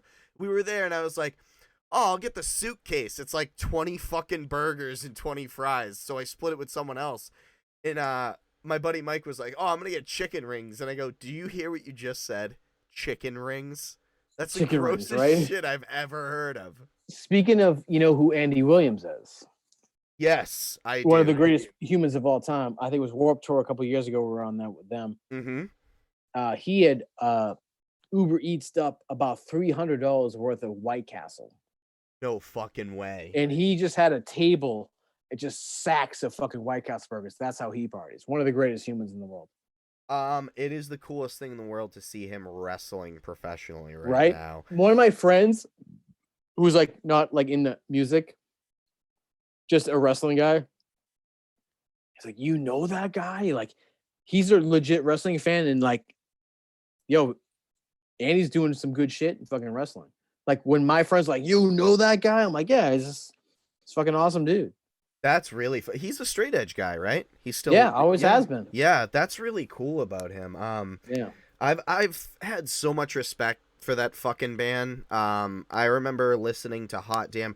I've said this, I almost sound like a really shitty Joe Rogan, but I've said this a million times where like my mom didn't want me listening to you guys or anyone else because she had heard me listening to Every Time I Die's Hey There, Girls, I'm a Cunt. And she was like, no fucking way are you listening to this. And I was like, I swear to God, the shows I go to, they don't sound like this. Like, yeah, they did. Most of I listened to the Acacia Strain. I'd go see them play live, and it's, you know, Vincent killing someone in a song. Yeah. Metaphorically. Vince is so, like, Acacia Strain is so depressing. Yeah, the lyrics are so like very so negative, but like the music is so punch you in the fucking face, and I love it, dude. Beast. I was just talking about that a couple hours ago. That is one of my favorite songs. Might be the heaviest song of all time. It might be the heaviest. Yep. It's Don't Be Around Me when that comes on. That in the lyrics, we all come from broken homes, broken hearts, and broken bones. I was like, Jesus Christ, I resonate with this. I'm kidding. So Vincent streams all the time on Twitch, and he's probably one of the best people to watch. Like, the way he reacts to things and stuff, like, it is all these motherfuckers are doing this Twitch. I don't even know what it is. Buzz, honestly, you should get on the Twitch train. Like, do I need a good microphone? You could buy this fucking shitty one I have over here, the Yeti. So what do I do if I get on? I'm like, hey, this is Buzz. I'm just kind of hanging out, talking shit. You could talk shit. You could play songs from Unearth and just fucking show people what you're playing. Like, do people pay money for this? Yes. How much money? So if you get 50 followers, you make affiliate, which means that people can subscribe to you, and then they pay a monthly fee to watch you. And Matthew Heafy, from Trivium, has on average like fucking 3,000 people watching at a time. So it's like he's playing a show. My punk rock sensibility will not let me do this. But at the same time, but I'm an idiot. But at the same time, your punk rock sensibility, you're fucking funny and you can shred. Yeah. You could I could do well at it. Think about this. You could think of it as Lynn Public Schools paying you back again, because you could sit here and play music and get fucking paid for it. I'm gonna look into it. You should really look into it, man. I get some money coming in. Maybe I might invest in some mics and some cameras. You should, man. I think you'd be fucking awesome at it. I really do. Oh, I know you would be, because you'd probably play some really fucking awesome old 80s songs and shit. Yeah. Dude, I just wrote a song for somebody. It's a secret project, and there's other high-profile dudes who did it. I can't say what it is, but somebody's like, yo, can you... It's actually a brilliant idea. So a guy who's like, he can sing, but doesn't have any songs. It's like, okay. I'll pay you to write a song for me. I was like, all right, cool. I'll do it. So he's like, I got this guy. So I called them up. Is this guy for real? Like, yeah, we just did our songs. Like, oh, cool. So I wrote a song for this guy. I should have saved it for Unearth because it's so dope of a song. But like when I wrote it, it wasn't for Unearth, so there was no pressure. I wrote it in 5 minutes, and it's awesome. You wrote it So I'm in just waiting 5 for this guy to, minutes. yeah, like I was like, oh, this is like Unearth songs I demo, like I agonize over and they all suck because it's for my band. That's where the pressure is, you know? So when speaking of pressure, so it's so funny that you're your biggest fucking critic, because I feel like the people that are good at what they do are their biggest critic, and that's not to blow smoke up your ass. Like, I think you're a really fucking cool guitarist to listen to. Like, if Well, thank you. I play guitar, I absolutely suck balls at it. So like, I can't play anything that you've played. I stick to bar chords and shit like that. So but it is really cool for you to say that you're your biggest critic, because when it comes to recording an album, right? You go to your producer, or who, if you're producing the album, because I know some bands do that. But We if always get a producer. Okay, so if you go, this is great. I'm glad I asked this question, because I asked this to Chris from the Ghost Inside. I love those guys. Me too. They're such good Chris guys, is man. awesome. Chris actually just made partner on Twitch, so that's why you should also jump on Twitch, because you Fuck, would I'm literally, late. I gotta get on this yeah, shit. Ryan from Yellow Card just got a fucking huge deal from them. So I really think that Twitch is the future for music, and I bring this back all the time, not to jump around all the time, but community, like playing those local shows and playing music and having a concert to look forward to. The pandemic really fucked us on that. So now that it's coming back, I think that community is the most important part, because, you know, America is so divided. I think that what could bring everybody together is really music and art forms and stuff like that, because then you're not talking about this bullshit that's going on around the world. You're talking to each other, and it doesn't matter who believes in what. You're all there for the same purpose, because you want to hang out, you want to have a good time, and you want to show everyone that it doesn't matter what anyone thinks. Everyone's accepted in this community. You know what I mean? Well said. That's what I really like about it. Like, you can go to a show and see someone like Guar, who's going to cover you in a bunch of multicolored cum from a giant dick, and you're like, these guys are really fucking nice on and off stage. I don't mind the bukkake. You know what I mean? So like, Corey in chat, Corey1229 just said, just to see Buzz play Endless on Twitch would be so worth it. So Word? like, there are I people think I in still play chat. that. Yeah, see, like, there are people in chat that are really willing to be like, oh, dude, if you come on Twitch, I'll fucking. It's. Can really... you film it from your computer? Do you need like something else? No, all you need is so I use OBS Studio. It's really fucking easy to use. You can use Streamlabs OBS. I've heard that's a lot more user friendly. When it comes to media recording and things like that, I am fucking illiterate when it comes to that stuff, but I learned on this here. And if you ever happen to look at my YouTube page, if you look at episode 1 till now, you can tell it was a big fucking learning curve. Like, all episodes 1 through like 7, it echoes, it sounds like shit. And then from that point forward, I realized how to work the program. I think you'd get the hang of it pretty quickly, because there's a thing called YouTube. Everybody can fucking... Yeah, right. I can fix a refrigerator from that shit. Dude, I've repaired my truck using YouTube, and I've also learned how to be a semi-electrician. Right. I wouldn't do anything professionally, obviously, just in my own fucking home. But I honestly think that if you come on Twitch and you do little things, I mean, even if you and, you know, let's say Ken does a Zoom thing with you and you both do it as Unearth official, I think people would come on and be like, dude, play this, play that, play. Because when you go to a concert, you guys have a set list that's in your mind, right? This is what you're going to play for the night. This is what you practiced, or this is what your guys are feeling. But if you had like an online stream, these people are paying money, and literally you can get tipped on Twitch as well. Someone could literally throw you like $5 and jump their song to the head of the line and be like, I want to hear One Step Away from Stings of Conscience. You're like, fuck, I haven't played that in forever. Yeah, let's do that. You know what I mean? So like, I actually do it with Mike from All That Remains. I'm a huge fan of watching him and Phil on Mike here. fucking Martin is one of the greatest people in the world. No shit, man. He is one of the few. If Mike sees this, I actually set notifications on my cell phone for when his stream comes up, because it puts me in such a good mood.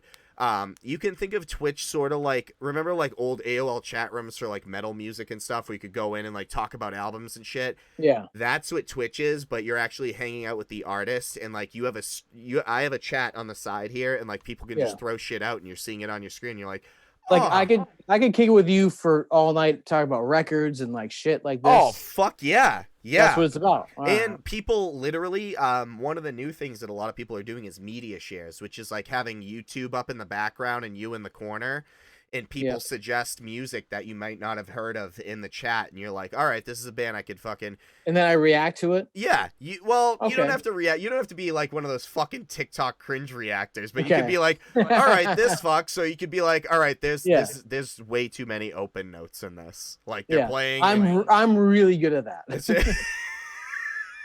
I think you would be. I Yeah. think you All right, really let's would get be. to the riff. Like Yeah, people get exactly. it. Like, how many times can you press fucking 1 on Yeah. your lowest string?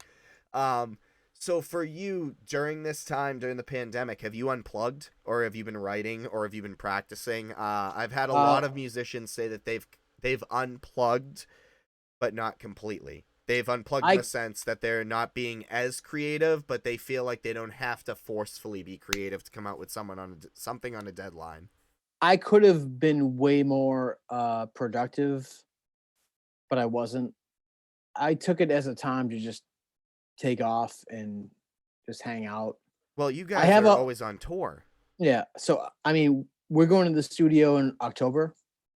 We get a bunch of songs. I could like even not trying.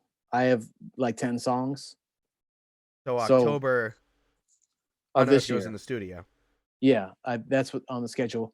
And I haven't heard from Ken, but usually when Ken gets quiet, it means he's got a bunch of songs. Because what I do is like I'll get a song done. If it's done to me, then I put it off to the dudes. I'm like, listen, guys, what do you think about this? Like, what should I do?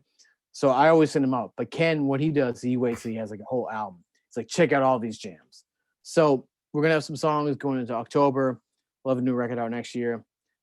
Even like that, like I could have been more productive. I could have put out fucking 10 albums had I applied myself, but I didn't because I just got into the lane of being lazy, and that's okay because I haven't been lazy in a long time. So I'm gonna look at it from a different perspective as an outsider that's not a musician of your caliber. I look at it as it's the thing you love most is playing guitar, and it's also your job, technically, Yeah. right? But it's also really good to just go, you know what?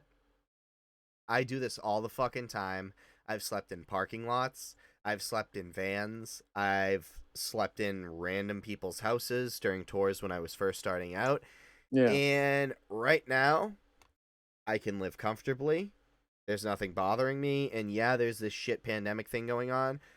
But at least I'm okay. Like, it's one of those things, like, I've got my health, my mental sanity. I'm not playing beat the clock, like you said. Like, you guys are so stringent where you're like, if you've got a shit, you fucking hold it. Bite your bottom lip, and we're going to get to the next location, and I don't care if it comes out like a brick. You know what I mean? Yeah, so, listen, like, if we disappear for a year, it's okay. Like, people still know it's Unearth. Yeah. I feel bad for the bands like Fit for a King. Mm-hmm. Great fucking band. We did a tour with them in As Lay Dying in Europe maybe 18 months ago, whatever. I just actually interviewed Jared a couple weeks ago. He's such a fucking nice kid, man. This band is on the cusp of fucking busting off. Yes. They were right on the cusp of just fucking shooting a giant load. Pandemic hits.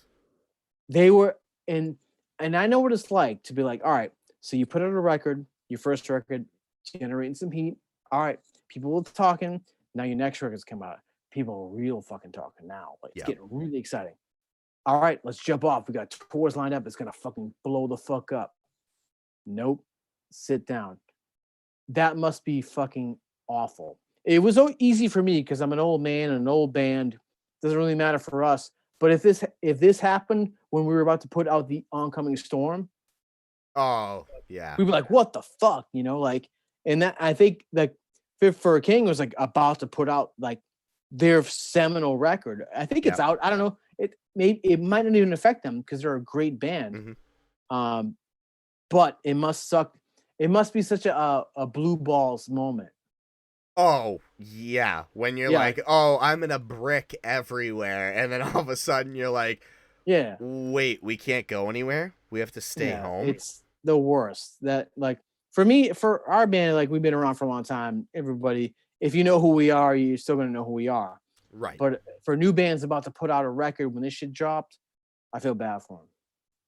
You and me both, man. And that's why I always bring it back to that community aspect, because I feel like one of my major things, yeah. So Corey1229 in the chat says the Ghost Inside record. The Ghost Inside record, their newest fucking release was done over the pandemic.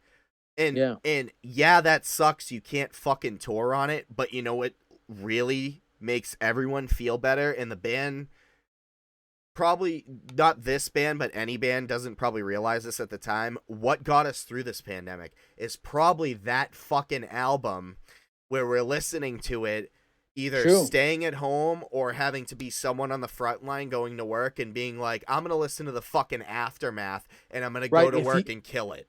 If you're, yeah, exactly. If you're just like out there, like, all right, I got nothing to do. I'm listening to new, I got nothing but time to listen to new music. Or like you said, you going to work. Like, if the album is dope, it's awesome. So, like, I won't disclose what I do, but over the pandemic, I had to work frontline. So, like, during this whole thing, it was really cool to, while having to don what I had to wear for work, putting my headphones in my ears, and I had a playlist that I'd have playing while I would work. And I had to respond to things and things like that. But when I had downtime, what got me through everything was always my playlist, because I'd be like, I'd put it on shuffle and I just fucking let it go. You know, I would go from listening to someone from Fit for a King to listening to a band like Circa Survive, and then switching over to Unearth, and then going to something Nothing like a good jam. Dude, like it's the shit. And I don't think enough people talk about, like, excuse me, the mental health aspect when it comes to music. Yep. Where it's like, you know, guys as a group are always taught, I mean, from your, ooh, that was a good one. There you go. Get it out. Yeah, get it out. Let out your demons. Like that crazy fucking guy that tried to blow Corona away. Did you see that? He was like a fucking preacher. And he's like, get out of here, Corona. Like, it worked. Get the fuck out of here, bud. But it's one of those things that your generation, my generation, you grow up and your dad's always like, fucking suck it in, don't get upset, right? Fucking boys don't cry. Yeah, walk it off. You're like, my fucking leg is hanging on by a thread. The dog just bit me in my jugular, and you're telling me walk it off? You son of a bitch.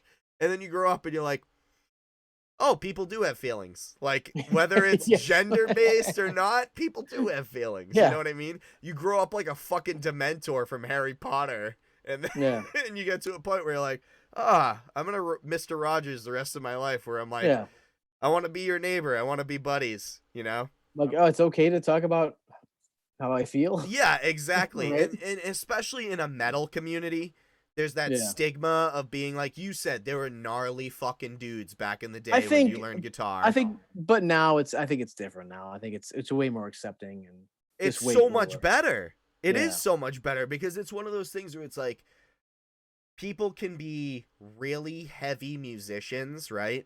You could listen to someone like the Black Dahlia Murder, and you're like, oh, he could be the next greatest fucking horror writer, because I feel like Trevor Strnad really could be the next great horror writer, just listening to his lyrics. And you know what? On his, if you follow him on his Twitter, he talks about like mental health issues. That's like, really fucking cool, man. Like, he's not shy about like talking about, you know, whatever. And a guy that sounds like that on a recording, who everyone I've interviewed has been like, oh, he's the sweetest fucking guy in the world. Yeah. You're like, it's only because on that at that festival in Mexico where I showed him my dick. Dude, I would absolutely kill to talk to that guy, because he seems like literally the most down-to-earth, easygoing. Like I said, hearing something like Funeral Thirst, really, like, we all, when my buddy Mike hit play on his iPod, that literally blew our fucking mind. Like, we were like, oh, this is a whole nother level. We did a tour in, I think it was 2004, maybe 5. Unearth, Black Dahlia, and Terror. Okay, yeah, you guys played the Palladium with that.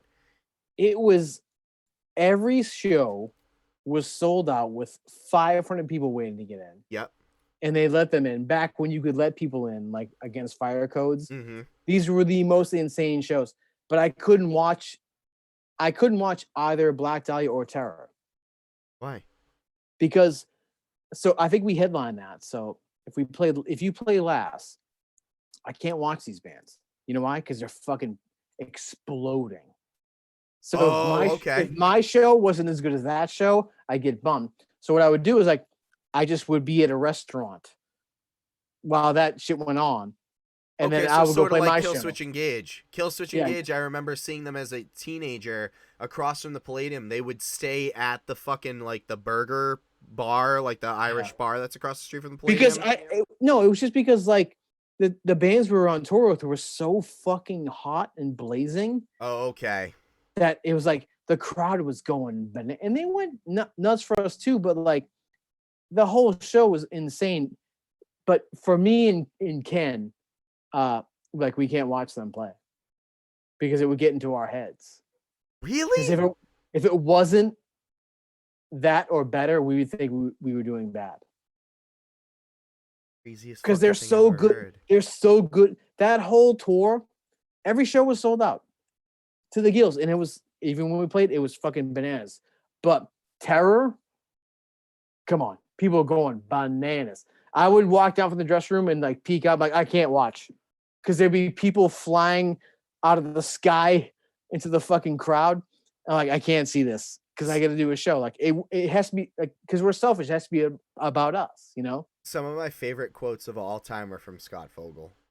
Dude, Vogelisms. Vogelisms. Yeah, I heard him Vogelisms. at that show said I need more stage dive in my monitor, and I've never laughed fucking harder in my life. He literally, my friend Mike goes, "Did he just say I need more fucking stage dive in my monitor?" And I was like, dude, our first show, I booked it in Lynn, Massachusetts. Unearth, Most Precious Blood, and Buried Alive. holy Starring shit. one Vogel. And I talked to Andy Williams from Every Time I was like, yeah, I was just there. He was just rolling with them. That was the first, like, there's a flyer somewhere with my pager number on it.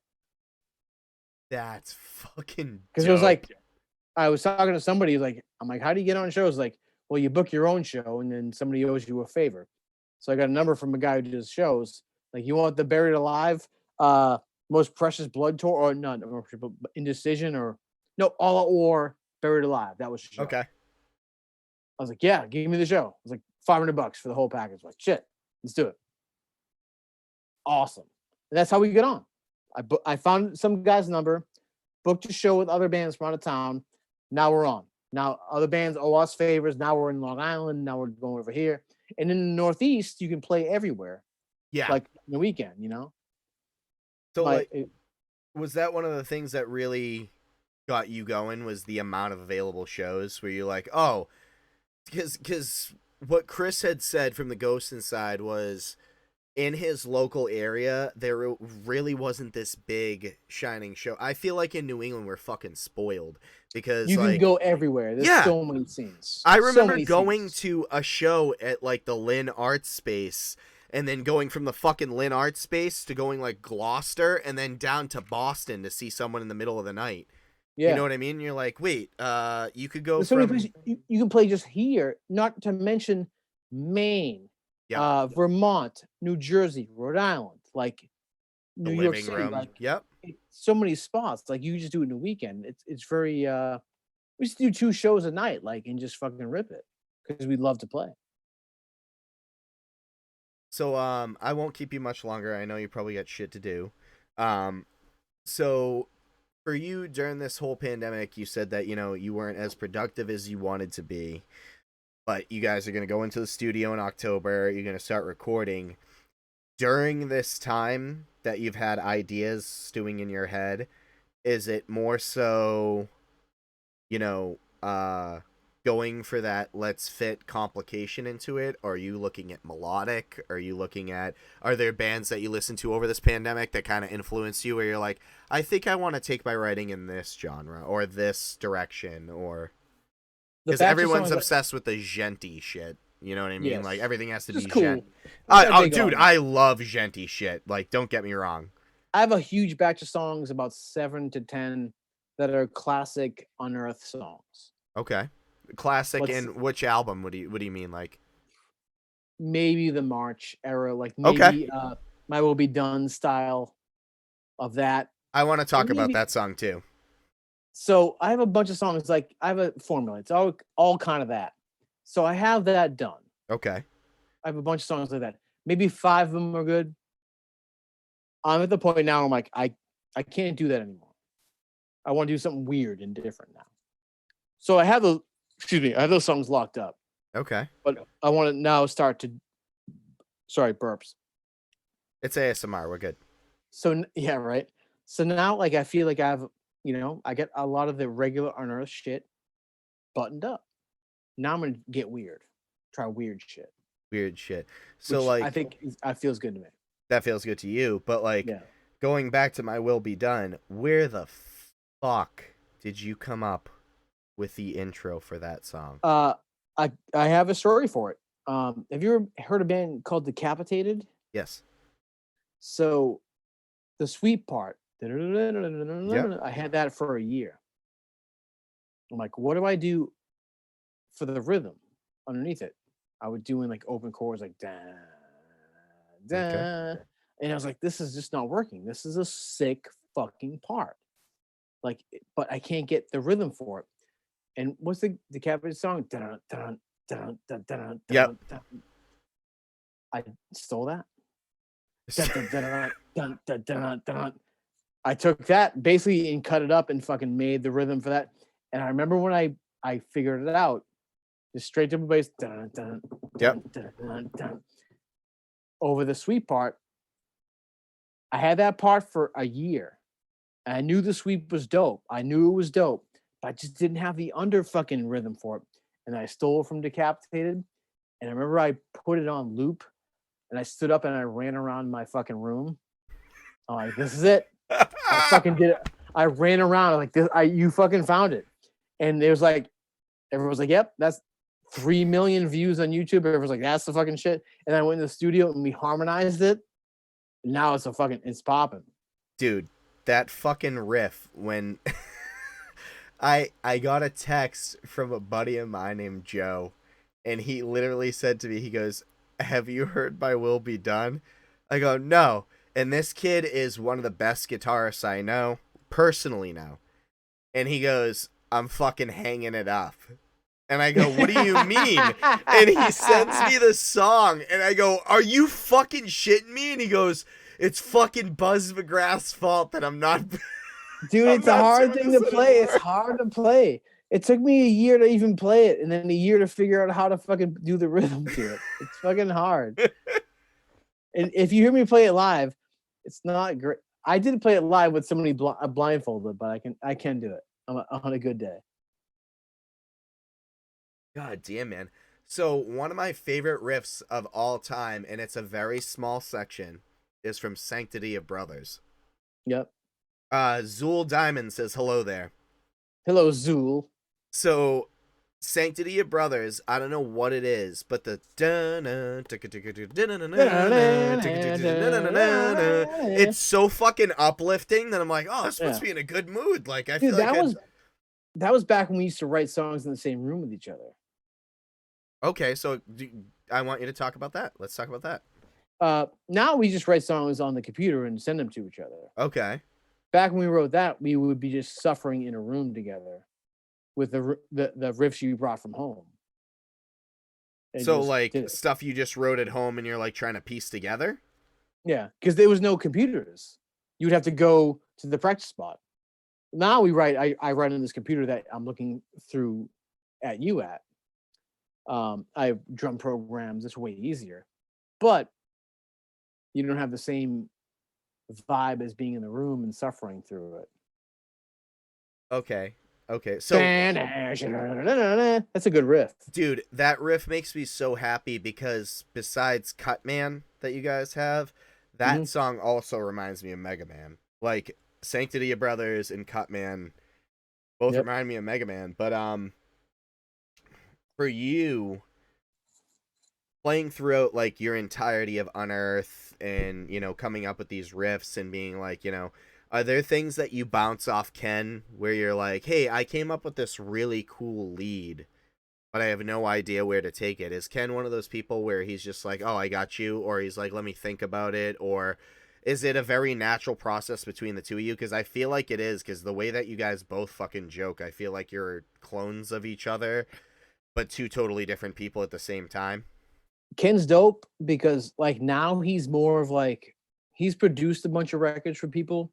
Oh yeah, And I've heard some of the people that he's recorded, and I'm so like, this he's fucking more guy. like he's more comes at it as like a songwriting perspective. Okay. So usually like I'll get a bunch of songs together like I have now, Hmm. and then I'll go to his house and then we'll beat him up a little bit.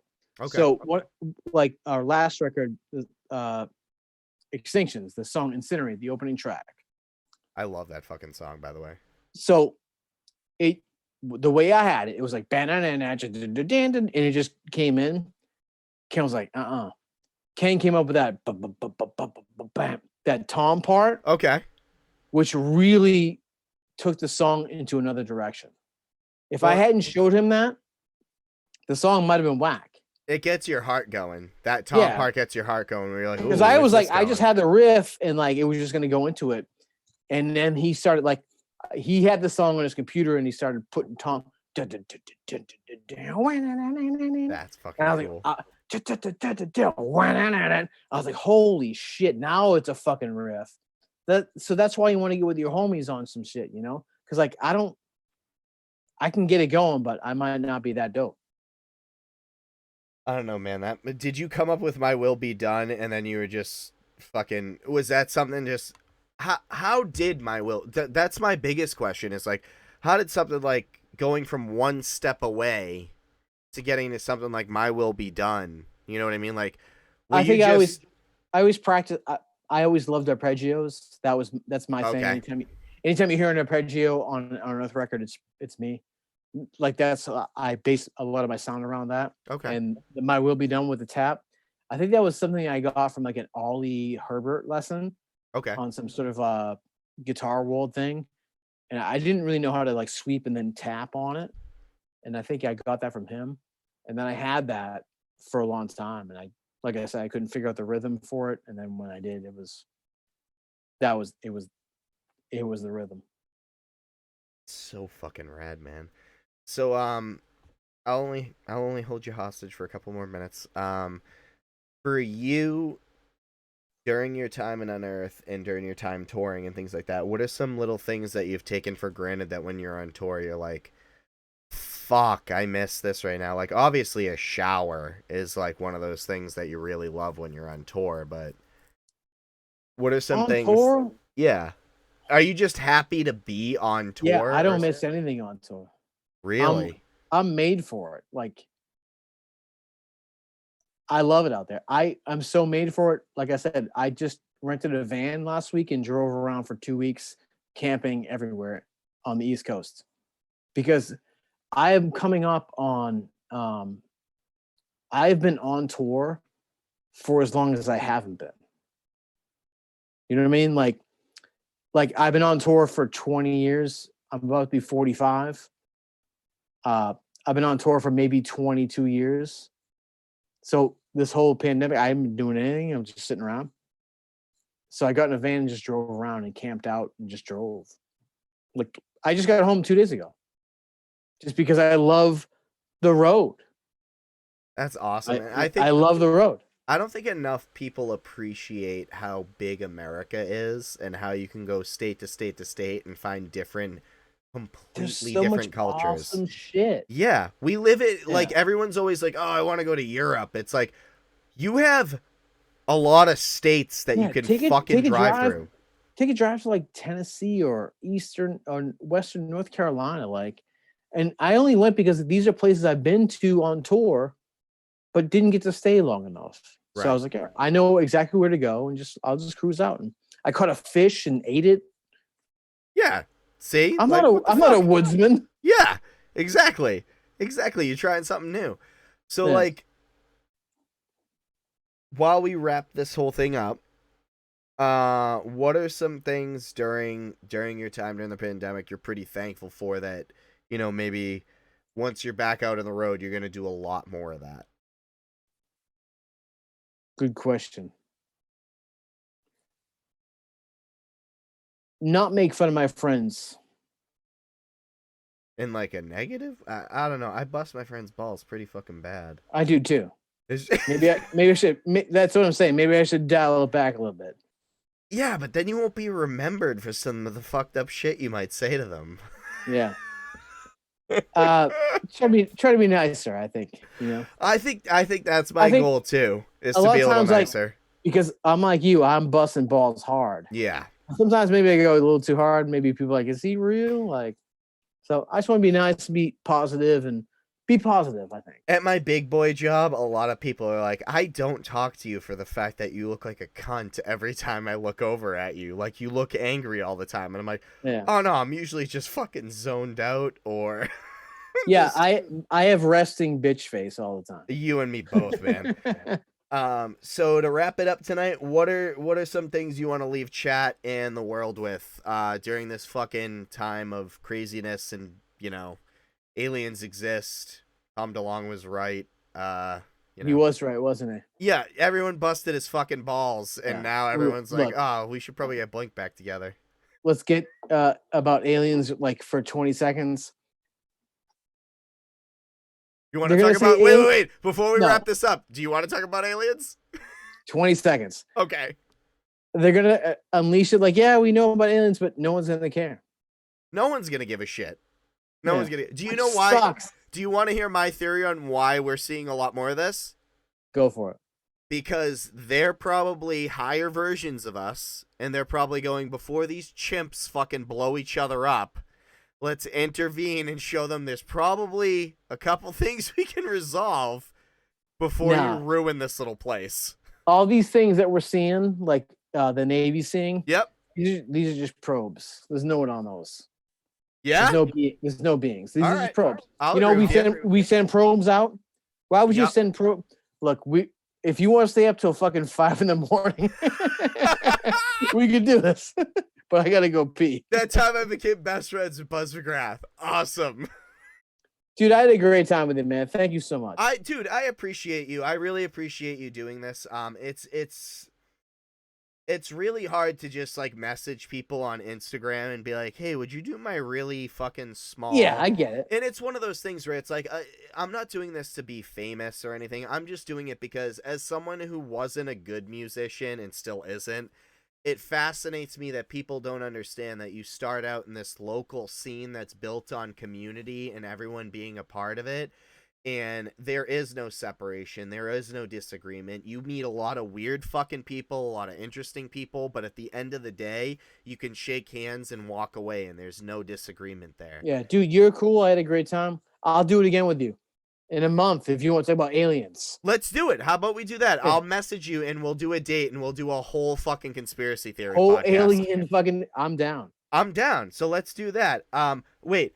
Oh, yeah, see it right here. Crumb to Mama. How about another interview? I want to hear more about janitor jams. We can do a whole janitor section. jams? How about we do that? We'll do a janitor section, and we'll do a whole aliens fucking podcast. Dude, I have at least an hour worth of material on janitor shit.